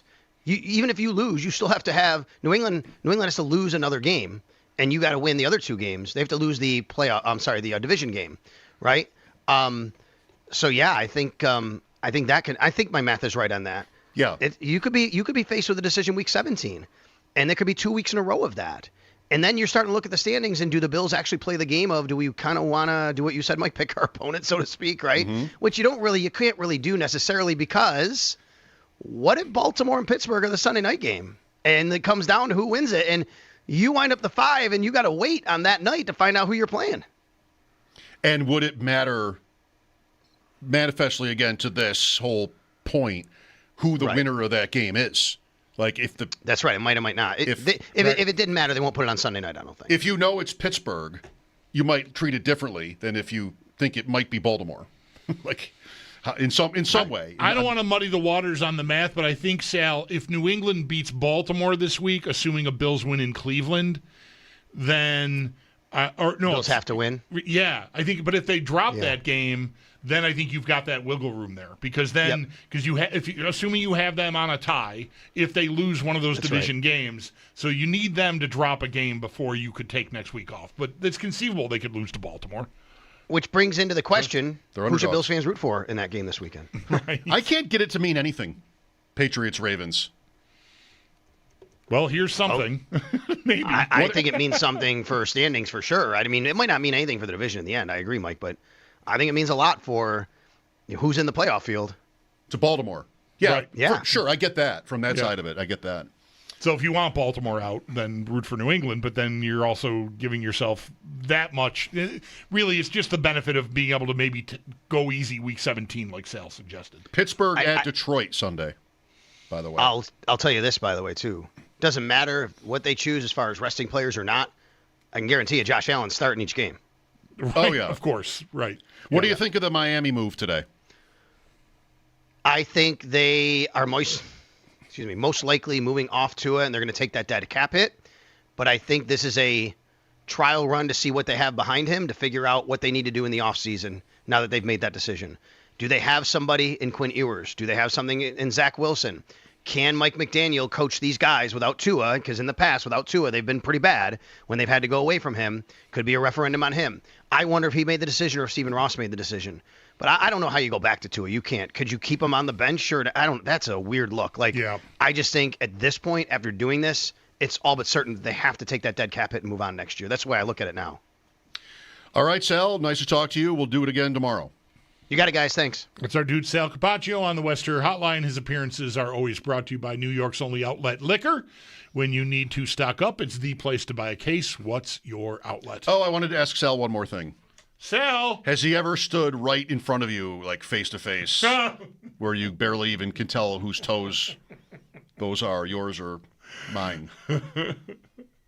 Like you and I did today. Try to remember tomorrow. I'll try to remember tomorrow to bring it up to him. Photo shoot from this afternoon. Yes, we are big time. Photo shoot. All kinds of different faces and backdrops. Right. Video segment. We talked. And then there was the one where they had us like nose to nose. Nose to nose. Yes. Nose to nose. That would have been a great time. Just sort of punch in the stomach. That would have shocked you. Imagine if I had just sort of wound up. Would they have used it? Just bam. No, I wouldn't. I would never have done that. It might have been you would have gotten a genuine natural reaction. What? Which might have been slugging you right in the head. Right. What would be the consequences if I just wound up? Why did you do that? I don't know. Just try to be funny. Get it? Yes. LOL. 803-0550. What playoff path do you like the most? We've been on that, all the time lately, certainly today. Mike Schopp and the Bulldog here, WGR.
Got back to practice today, albeit in a walkthrough. 4 players did not practice, 2 of which were a little bit of a surprise, not being mentioned by Sean McDermott when he spoke with the media before practice. Those being Dalton Kincaid with a knee injury and Dion Dawkins dealing with an illness. The other 2 that did not practice, Jordan Phillips and Matt Prater, were known prior. Christian Benford and Terrell Bernard were both limited, as was McCole Hardman, as the team is opening up his 21-day practice window. And the Barnes Firm Injury Report. It is brought to you by the Barnes Firm. Injured for help? Call 1-800-8-MILLION. Dolphins making a change at quarterback. Tua Tagovailoa is getting benched in favor of rookie Quinn Ewers when they take on the Bengals. Zach Wilson is going to serve as the team's backup. While looking over to the Sabres, no game tonight. They're back in action tomorrow when they host Philly. Though today they had practice, and defenseman Michael Kessering was back on the ice. Lindy Ruff did say he expects Kessering to be good to go for tomorrow night.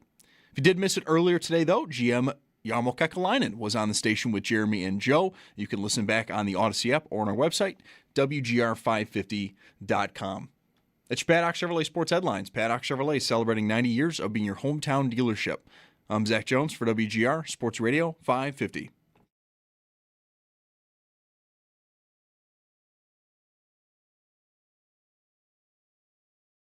Person that was in the league when I was younger said to me and to our staff years ago, hey, it's one thing to have a game plan, but it's another thing to have a staff that is able to adjust in the midst of a game, whether it is at halftime or, second quarter, what have you.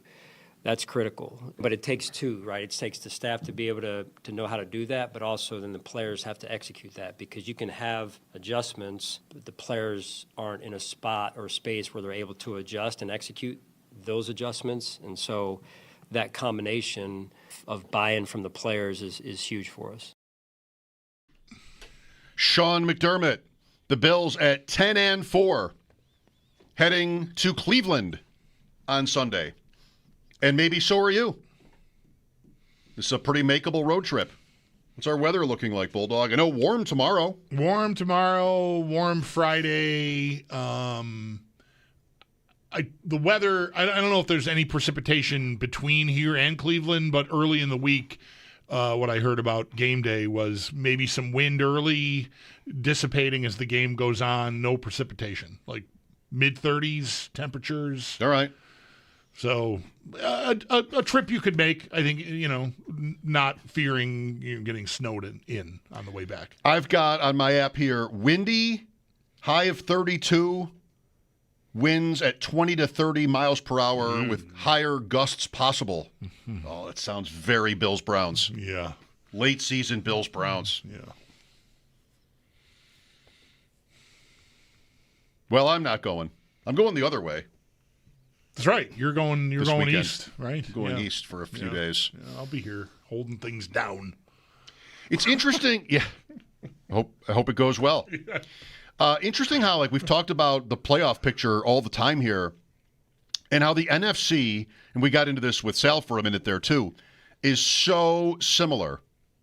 Where you have a couple of races, I guess maybe they all are in the entire league. Is there a race that's over for the division? No. Well, Philadelphia would be the one. Right. They can win back-to-back for the first time since 2005? Anybody? That division. I think 02 even, maybe. 02. I knew it was way back. You might be right, 02. It's been a long time since anyone's gone back-to-back there, but yeah, they're close to clinching. Right. They would have to lose out and Dallas win out. Right. Or else it's theirs. That's the closest thing we have to a division that's already decided. Rams, Seattle tomorrow night. Both are 11-3. San Francisco's 10-4 with a game against the Seahawks left. They also play, they've had a really easy ride too. They're the Patriots of the NFC this year. San Francisco has at Indianapolis this week, Monday night, and then the Bears. That's not a cakewalk. That's not a cakewalk. That's next Sunday night. Right, but they had a disaster of a year last year, right? So they played they've been a good team perennially, but they had a bad year, so they got the schedule that goes with, being down. Yeah. New England had a last place schedule itself, and they have 3 games that are different than ours. They played the Raiders when the Bills played the Chiefs, or, not at the same week. But that was the one difference. They lost to the Raiders. That turned out to be to the Bills' advantage. Right.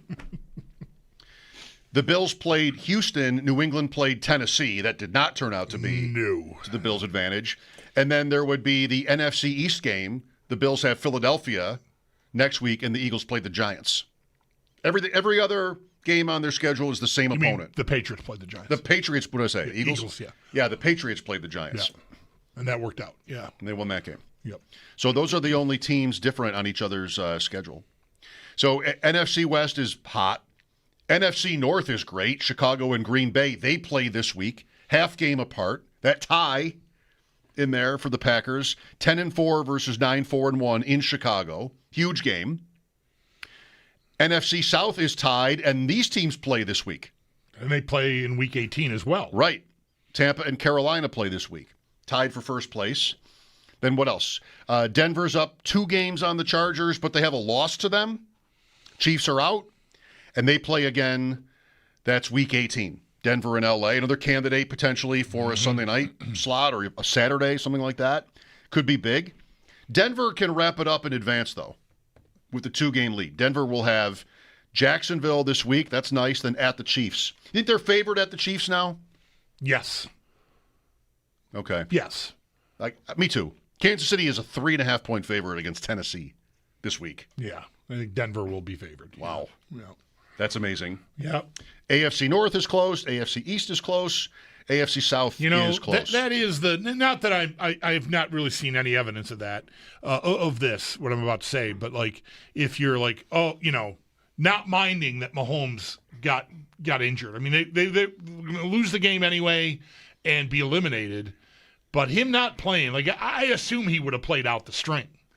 And if you want Denver to get dinged, like if you any chance you have at the 1 requires Denver to lose. And that Chief, that game just got a hell of a lot easier. Like, I know what Kansas City's looked like all year, but come on, it's a very different thing if you're going in there to play them, pride, whatever. And now that's just gone. The rest of the team will still feel that, but you're going to Minshew instead of Mahomes.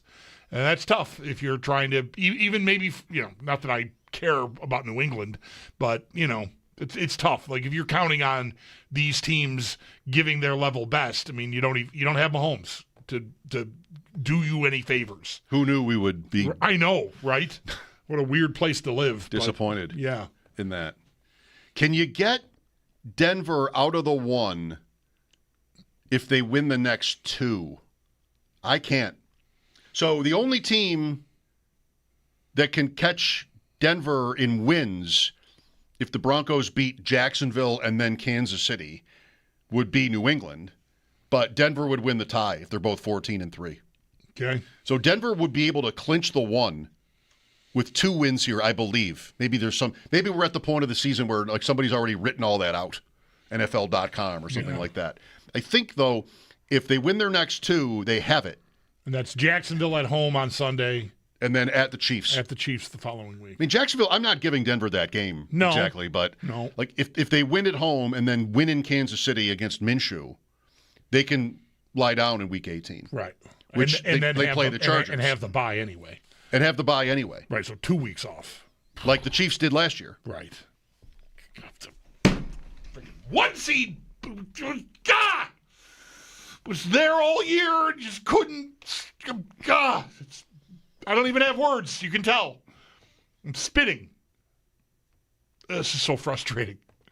It's just so frustrating. So do you want Jacksonville to beat them then? Make it more interesting. I guess, yeah. Like if I'm going to live on, I stayed alive by beating New England. Let's just play it out. Let's see what happens. I'm going to hope for Quinn Ewers to beat the Patriots in Week 18. That's where we're living now. I need Minshew to beat the Broncos, and this has gotten really flimsy. I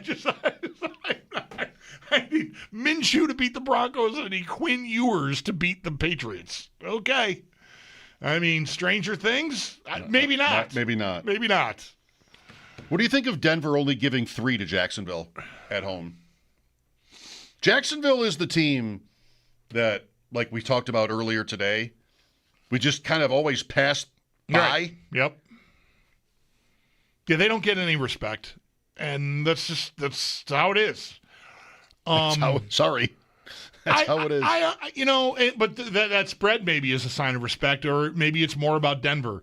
Denver has just played so many close games and gotten away with it this year that I think the spread is more about their body of work than it is like what they look like right now. They may have had Nick's looked as good as he's looked all year, maybe in his career. It's only his second year, but that game on Sunday he was really good. But mostly they feel like they get away with it every week. So I think that would put a limit on how hard you want to go as far as the spread goes. I don't want to say no matter who they're hosting, but another 10-win team coming in, it kind of makes sense to me. Here's another way to maybe in a fun way try to play this out or predict it in the AFC. FanDuel, you know how to you familiar with FanDuel? I have an account there. Yeah. See if you can rank, unless you just know this, the top 8 AFC teams, which is the 7 that are in and the Ravens, by odds to win the AFC Championship. I would have enjoyed, I didn't think about this beforehand. I would have enjoyed trying this. Now I'm looking at the answer. No. I think I would have enjoyed trying, almost like on a game show where you have to get 1 through 8 right. Maybe they would give you one mistake and you have to go back. You want to play it that way? I'll give you 1 mistake. All right. Or, we can do it. I'm totally in Price is Right mode here. I'll just tell you how many mistakes you have and you can move guys around. All right. I wish we had a graphic. I think it's probably really tight at the top. Graphic would help our but listeners. I feel like Denver now, everything we just talked about, their path to the 1 is pretty cush. So I feel like they probably have the best odds of winning the conference, and I would bet Buffalo is nipping at their heels. Maybe there's, I don't know. I'm just going to guess. I have no idea what the numbers are. It's not something I look at frequently. I'm going to guess Denver's plus 300, Bills are plus 350 is my guess. Bills are second. So Denver, Bills, and then from there, what do we got? I'm still here. I just want to let Bulldog talk this out. I'm going to say New England is next, followed by Jacksonville, then the Texans, then the Chargers? Do I need one more still? Your guess right now is Denver, Buffalo, New England, Jacksonville, L.A.? No, I put Houston ahead of L.A., I think. Jacksonville, Houston, L.A.? Yeah. All right, and then 7, 8? Pittsburgh, Baltimore. Pittsburgh, Baltimore. Well, you're not perfect. Darn it. You got a couple of things you need to change. Okay. Can I look now? I will tell.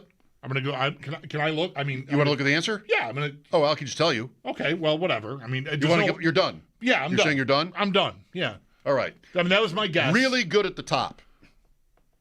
Denver's exactly 3-1, which was your guess. Bills plus 370, okay. Very close. Yeah, I'm looking at it now. New England third. Houston is fourth. All right. Close to New England. Man, Houston we got to. Everybody loves Houston now. Houston plus 550, very close to the Patriots. Right now, that's a first-round matchup. And if you look at this, I wonder if New England is favored by anything in that game. Mm-hmm.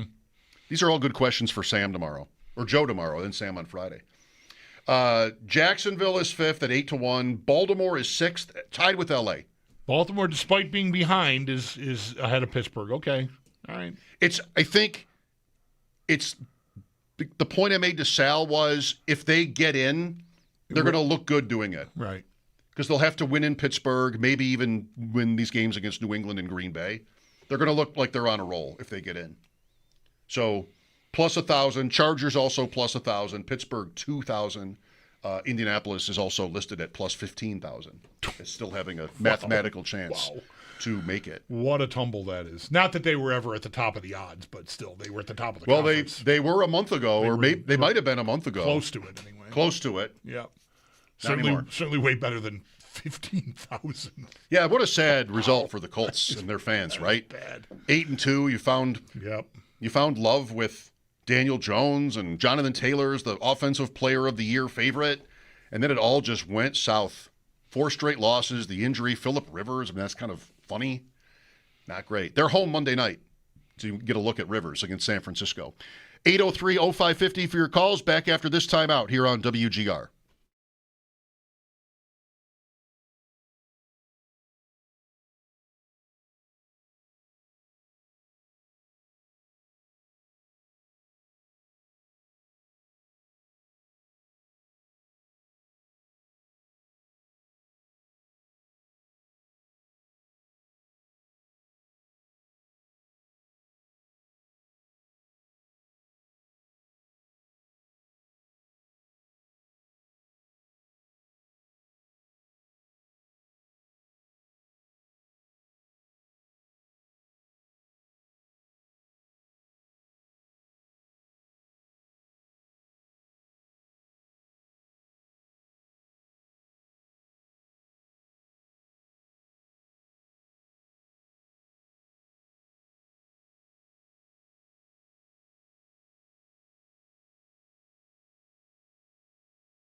Mike Schopp and the Bulldog, welcome back. Here's Ron with us. Go ahead, Ron.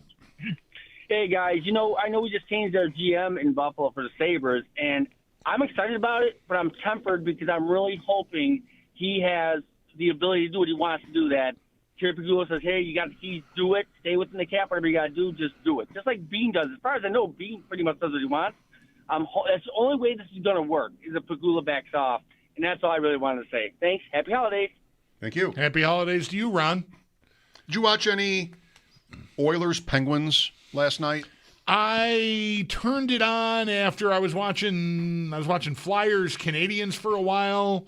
Then I shifted over to Leafs Chicago, and then I got to the end of Pittsburgh and Edmonton. It was pretty unique to see the two goalies who had just been traded for one another wearing their old masks against one another for their new teams.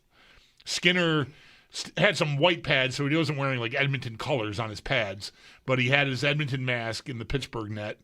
And then Jari got gear right away. Like the first game he played, I don't know if it was just there's like an adhesive you can use to change the color of the pads that maybe a custom set that quick in team colors seemed insane to me, but nonetheless, he had the colors, but he still doesn't have a mask. So he's wearing a Pittsburgh mask in the Edmonton colors, which was kind of funny.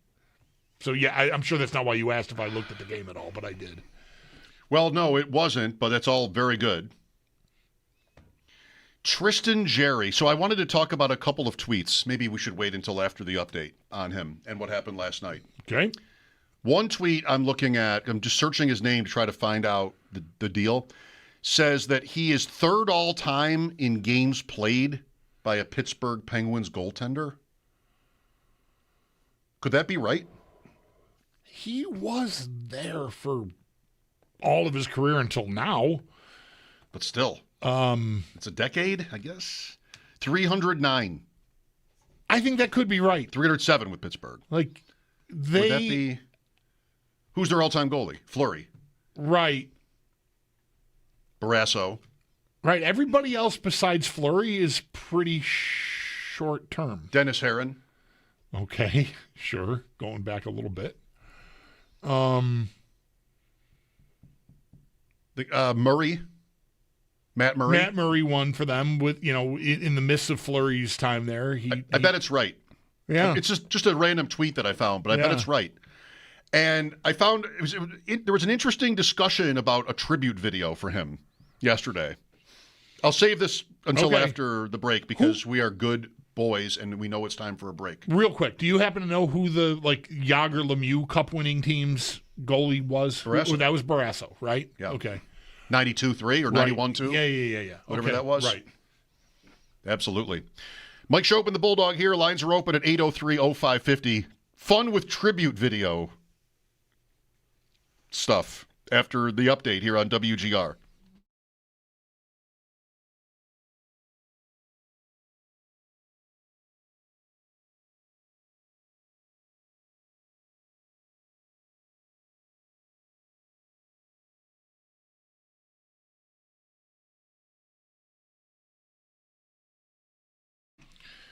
Folks, Bulldog here reminding you that FanDuel is the number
We've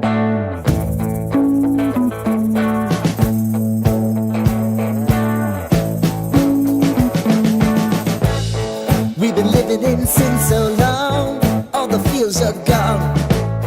Fella stopped me on the street last night, said everything's alright. Roller coaster, make it through the day upright.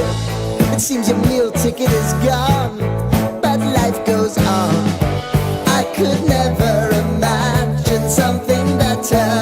Yeah, right. Now you're cooking on high heat in the middle of the street. Roller coaster, take me to a better time. Let's go. All sing your high line with the roller coaster of life. Yeah. It's time to all choose your timeline on the roller coaster of life.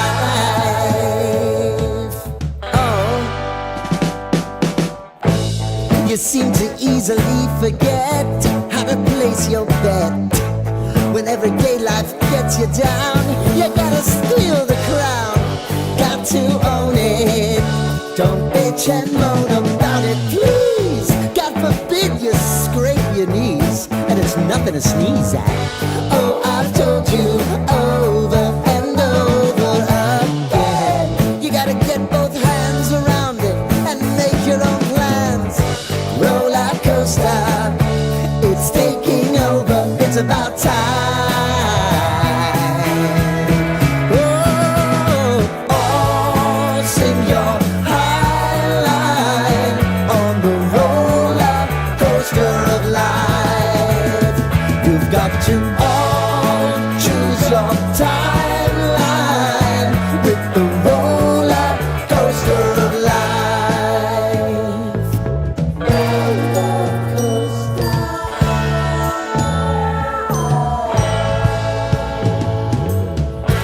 I want to go down the rabbit hole, down the rabbit hole of life.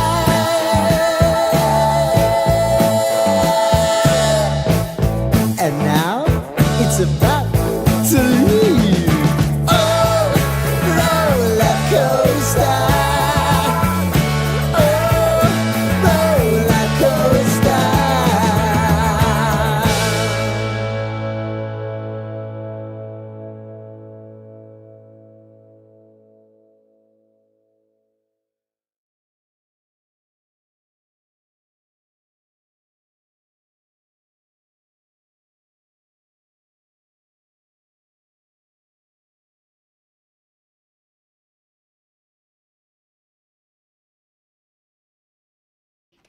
Bills got back to practice today. It was a walkthrough. 4 players, though, did not practice, 2 of which were a little bit of a surprise. Dalton Kincaid with a knee and Dion Dawkins due to an illness. Both were not mentioned by Sean McDermott when he was speaking with the media before practice. However, the other 2, Jordan Phillips and Matt Prater, were. 3 players were limited. Christian Benford and Terrell Bernard, as was McCole Hardman. And for Hardman, obviously with this now, the team is opening up his 21-day practice window. And the Barnes Firm Injury Report, it is brought to you by the Barnes Firm. Injured for help? Call 1-800-8-MILLION. The big news out of the NFL today, though, came courtesy of the Dolphins. Tua Tagovailoa is getting benched in favor of rookie Quinn Ewers as they get ready to take on the Bengals. Zach Wilson is going to serve as the team's backup. The Jets also did make an announcement at quarterback. Brady Cook will get the start this week against New Orleans. To the Sabres, they had practice this morning. Michael Kesselring was back on the ice. Lindy Ruff did say he expects Kesselring to be good to go tomorrow night versus Philadelphia. And then GM Jarmo Kekalainen was on the station earlier this morning. Jeremy and Joe had the courtesy of interviewing him. If you did miss that, you can listen back on the Odyssey app or on our website, WGR550.com. Then in the NHL, just 5 games tonight. 7 p.m. sees Panthers hosting the Kings. 7:30, it is a TNT and HBO broadcast. That is Mammoth at Detroit. 2 games at 8, Jets at Blues, and then the Predators are hosting the Hurricanes. And at 10 to wrap up your evening, also on TNT and HBO, it is Las Vegas hosting New Jersey. It's Paddock Chevrolet Sports Update. Paddock Chevrolet celebrating 90 years of being your hometown dealership. I'm Zach Jones for WGR Sports Radio 550.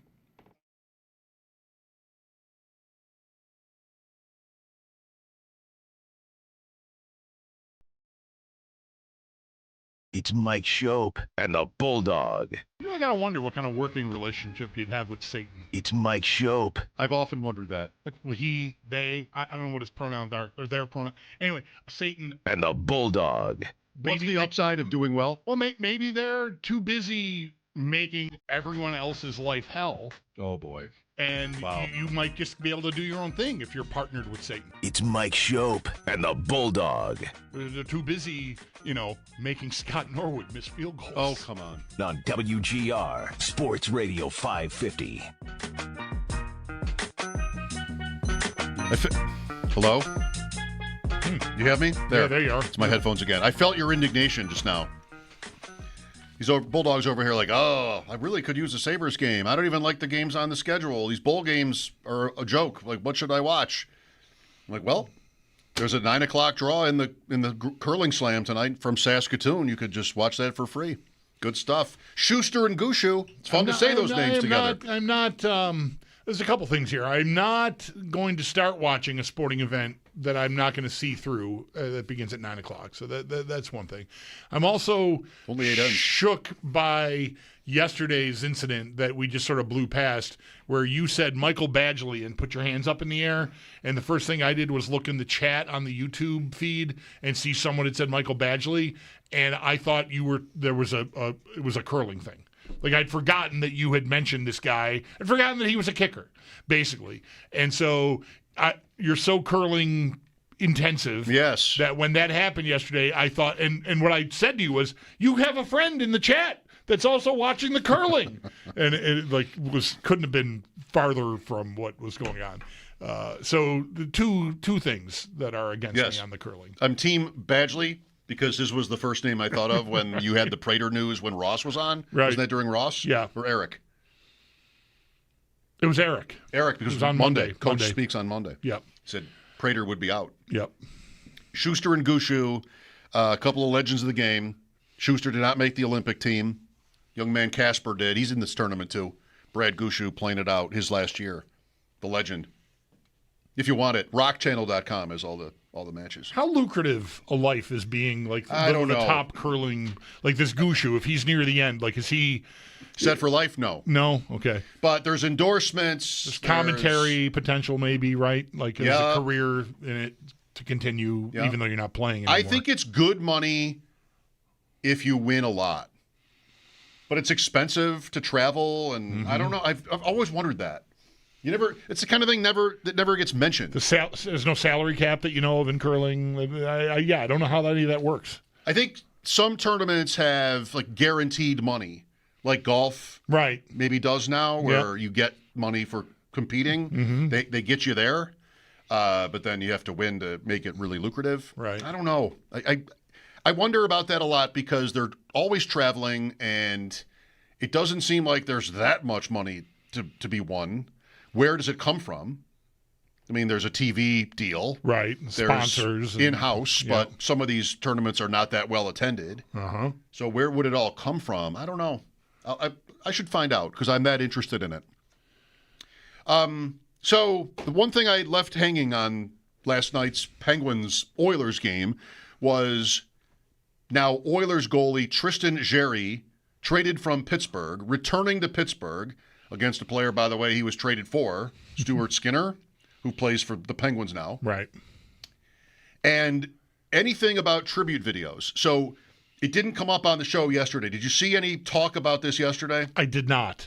A couple of Penguins reporters tweeted how the Penguins will not be doing a video for Tristan Jarry, the third highest games played goalie in Penguins history, because they have a policy, which is that they only do tribute videos for players or personnel who won a Stanley Cup there. Wow. And, that's a standard. That is a standard. I appreciate a good standard. And he hadn't. So they were not, it was being discussed yesterday how they would not be doing a tribute video for him for this reason. They did, though. He did get one. So I don't know whether it was really short, but I saw a video of him raising his hand to the crowd, thanking the crowd during the game. Probably was during a stoppage. Right. That's usually where That's an idea, though. That's usually where they do those. Right. Get them all teary-eyed while the game is going on. Run the tribute video for the other team's goalie when the puck is in his end. What I thought you were going to say there, they have a policy of not doing it when someone is moved in season. Like, or maybe the guy will get one the following year, kind of thing. Like, but if you leave in an off season, that's fine. But in season is different. I don't know why that would be. I love this topic. This is one where I think you could have a lot of fun just imagining and coming up with like serious rules when it comes to the tribute video. I've loved joking with Paul over the years, like random Sabres players, and they're kind of all random at this point over the last decade, just coming back. Does anybody just get a video? It's kind of a joke to me. Here would be my policy, I think. Although we'd have to have meetings, and maybe I would get overruled because it's not fan-friendly enough. All right.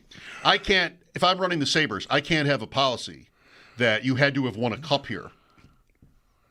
I can't have that. No one ever has. I would never have a tribute video. I would literally never have one. Maybe, fine. I don't know. But, yeah, okay. Yeah, so you're not going to have that policy. I wonder if the reporting on that is – that seems insane to me. Well, no, multiple people said it. Wow. Rob Rossi. Yeah, right. That name? Yeah. He said not on the beat anymore, but it's been their policy for years. Wow. Only videos for players, personnel who won a cup there. But they did it. Yeah. So it seems like they broke this policy. Yeah. Here would be mine. We'd have a meeting. All the important stuff has already been figured out in the meeting. Last thing, guys. I'm proposing this to be the new policy when it comes to tribute videos. And it's a little bit subjective. We might have to have a board who would just deal in this area. I don't want one for anybody that you wouldn't expect most fans to stand for. Like stand up. Mm-hmm. Because this comes from like where my head would be at as a fan. Guys who were okay, team didn't really win. That's part of it. Sorry, nothing personal. Right. We had Bills players in the drought years. I was on the Wall of Fame. I don't know why I'm not anymore, or even have one anymore, but I was on that Wall of Fame committee for a while, and we heard about players from maybe the early drought years, one in particular who was reported to have said to some executive, like, why would they want me back? We didn't win at all. I respect that. Right. So if I'm a fan, I really don't care for this ever unless it's somebody that's like, it's important to me not only to be there for this game because of this player returning, but that I might want the opportunity to stand and applaud him. Mm-hmm. And that's not very many guys. Right. But it is a threshold of importance that you can achieve without putting a championship designation on it, which you can't do. I would never have wanted a tribute video for Jack Eichel. What are we thanking him for? It's like a gesture of appreciation. Here's 50. You give him $50 million, and the team went completely in the tank, ended in controversy. Why do I feel any? Did they do one? Probably. I was at the game. I was at his first two games back. The Sabres won the first one. He whined about something, and then he had a hat trick the next year. Yeah. Sound right? Yes. So I don't have any. I mean, I don't care. I don't need a tribute video for him. What am I thanking him for? It blew up. Right. It was a disaster. No, it's not all your fault, but I harbor no good memories of any of it after he was drafted. It just never worked. I hated the run-up to the draft as well. So, none of it is good for me. Okay. The only reason you're doing it is to avoid being criticized for not. Right? So, you don't want to be accused of being so petty. Although, I don't know, picking a fight about treatment, although, the Sabres were on the wrong side of that, in my objective opinion. I think it's been proven to be the right side. He's been fine. He's been playing ever since he left. He had the surgery he wanted, and he has barely missed any time. But you just don't want to look like you're small. And what is that? That's for future players. It's just to keep the peace, I think, basically. Man. That's why you do it. Well, that's a fair point. But, I mean, put me in charge of taking that question. Uh-huh. It has nothing to do with small or big. It's pointless. Like, who cares? I just don't care enough about this to even address it. Next, anybody else have a question about something else? Like, just... I guess maybe at some point the question can be about what is on the screen instead. Like, what's so important that you're doing? I mean, the promotions are, like, incredible. Yeah. They have been almost since the scoreboard ever became a thing in the arena. Like, you just can't believe them sometimes. I don't know that I need something else up there instead of a tribute video for, Chris Butler. Chris Butler. I was over here trying to think of the right name, and that's pretty damn close. Did he probably get one? I don't know. How many games? Is there actually anything in writing that decides it? Or does just maybe even the general manager, does somebody just choose? This player is worth it, that player's not. Well, I know, the reason I'm getting to the you just do it to keep the peace point is because when Pominville came back, it was a thing that Darcy didn't want one. And it was known. I think it became known. Paul told me he knew the person, I believe. I don't want to get Paul in any hot water. I think knew the person that Darcy told, like, we're not doing that. And out of spite? Yeah. For what? I don't know. Who doesn't like Jason Pominville? I don't know. Is it that's the right guy? I think. Does this ring a bell with you at all? No, I remember going to a game on opening night where he was back on the Sabres. Yeah, but not anything about when he went to Minnesota. And I want to Google now because I of all players to not. I know. Like right, that was the point. Maybe he said something. Or Darcy just felt like we're not doing well and it's embarrassing and I don't want attention called to the fact that I traded this guy away or what. I don't know. That could be. There was a fair thing. Too. If it's not him, it was somebody else that is also of that sort of stature. Like that, it was like a guy that everybody really liked a lot, loved even. And what are we doing here? Boy, I think that's it. Okay. I hope I'm right. Well, I don't know if I'm right where Darcy would have been in that example, but right. I can respect it. What? Just why do we need this?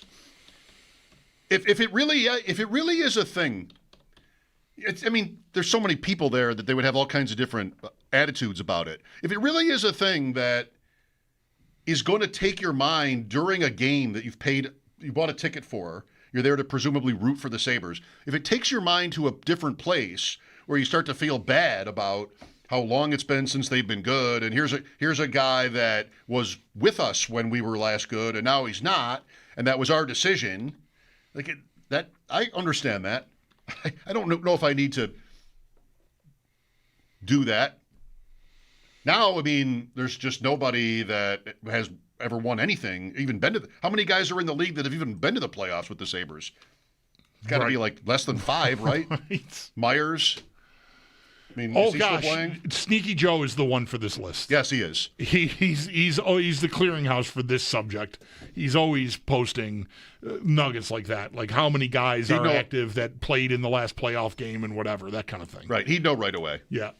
Is Tyler Myers still playing? Yes. Okay. So, yeah, hardly anybody. I'm not getting anywhere Googling Pominville because they did a video for him when he played 1,000 games and when he was back here and all that. So I can't. Does Craig Rivet still play? He was on the Sabres the last year they were in the playoffs. I believe he's been in media for a while now, Craig. You can't do both? No, more actual NHL general managers are there than guys who've been who've played for anybody in the league in 2011 almost. Like it's not quite that, but I don't know. I am. Do I need to say it? Who am I as a fan? I am there for the hockey game. I find most of what's going on the scoreboard annoying. Mm-hmm. I don't like the trap of even looking at the scoreboard when the puck is in motion because I want to be looking at the ice. And if I'm sitting 200 level or higher, you almost can't even. You can't even refuse the the scoreboard. It feels like they just make bigger and bigger and louder and louder. And as I get older and older, I just want less and less of it. Mm-hmm. So I don't care what you do up there. I mean, I'm not the fan that is going to see a tribute video for, Graniani. Right. It's really interesting to me that the Penguins broke that policy for Tristan Jarry, because he mostly was viewed as an overpaid underachiever. Well, it's what you said then, right? Like, what are we doing with that for him? Like, of all guys to break that policy for, he was on waivers last year. Like, they couldn't give him away. Literally, could not give him away because of the contract. Now he's playing a little better this year, and I appreciate Edmonton's position. Like, we got to do something. McDavid only gave us 2 more years. Like, we got to make a move. So even if this is the Spider-Man meme, whatever. This guy might be trending up. We already know what Skinner can give us, and so we got to do something. Goalies with 9-15 save percentages aren't on the trade market, so let's try this guy. But in Pittsburgh, I wonder how it went over.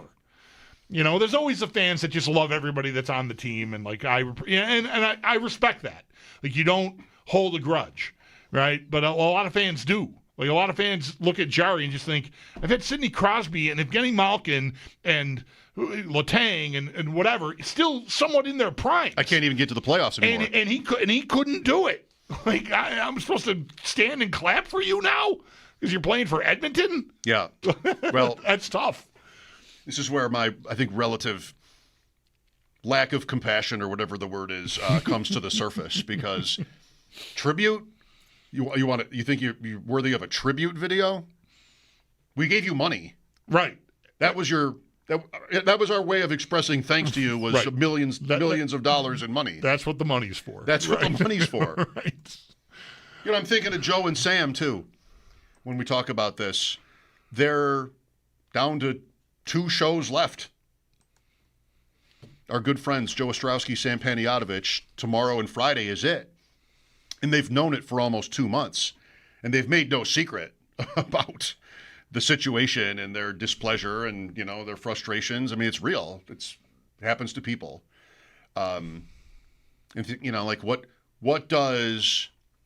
We all want our bosses, our company, to do more for us, right? Like, we all want that. On some level, very few people would not be, at least a little bit of that mind, where, where's respect or thanks or more money, whatever it is that we think we deserve. Sometimes we always want that, but it's almost, it seems like a lot of wasted energy to not when you're in their position. I don't mean them. Right. Because they're going to be out. But just sort of to dwell on that, I guess I want to say. Instead, you want to be... I'm not trying to make this point about them. I sympathize with them very much. I like them both. So do you very much. They've given us a lot of their time. But if you watch every day like I do, you're watching them sort of come to this sort of reality. And Joe has often said, I've been here 24 years. I mean, Joe's tough. had a lot of different partners, and been with this is our company too, Odyssey. Yeah, I would hate to even think about being in a position. I mean, we talked about this when it first happened, and it was known that they were going to get 2 months to go to the end. That's not usually how this works. One of us someday may get dumped, and there will not be a going away party. Unless I retire or you or whatever. That's different. Howard got that. But that's retirement. That's different. If they decide to make, the bottom line, the suits look and go, who's this guy with that salary and this guy, and somebody's got to go. And you're the one taken out back. You don't get a swan song. And I can imagine what I would be like in the position that Joe and Sam have been in. I think I would be struggling mightily to not have it come across as like bitter and like I'm not watching their show, so I'm not saying that's how they are or coming across. I myself, I know, would have a very hard time. Howard retired. He was in here yesterday. It would be best for me to be just, hey, you're fired. Goodbye. That's it. I'm not. I don't get a victory lap. I don't get anything. The last time I quit a job, I had an hour to pack up all my stuff. I think Howard. Yeah, he might work harder than me still, and he's retired from here. Okay, handshake. Get your things. Right. You don't work here anymore. Turn in your badge. Right. That's it. Yep. It wasn't a badge, but a key or something. Key fob. Something. With us earlier today on Sunday's Bills-Browns matchup, more so on the Browns, of course, because he's a reporter from Cleveland, Daryl Reiter from The Fan there. We'll have that conversation for you next. Mike Schopp and the Bulldog, WGR.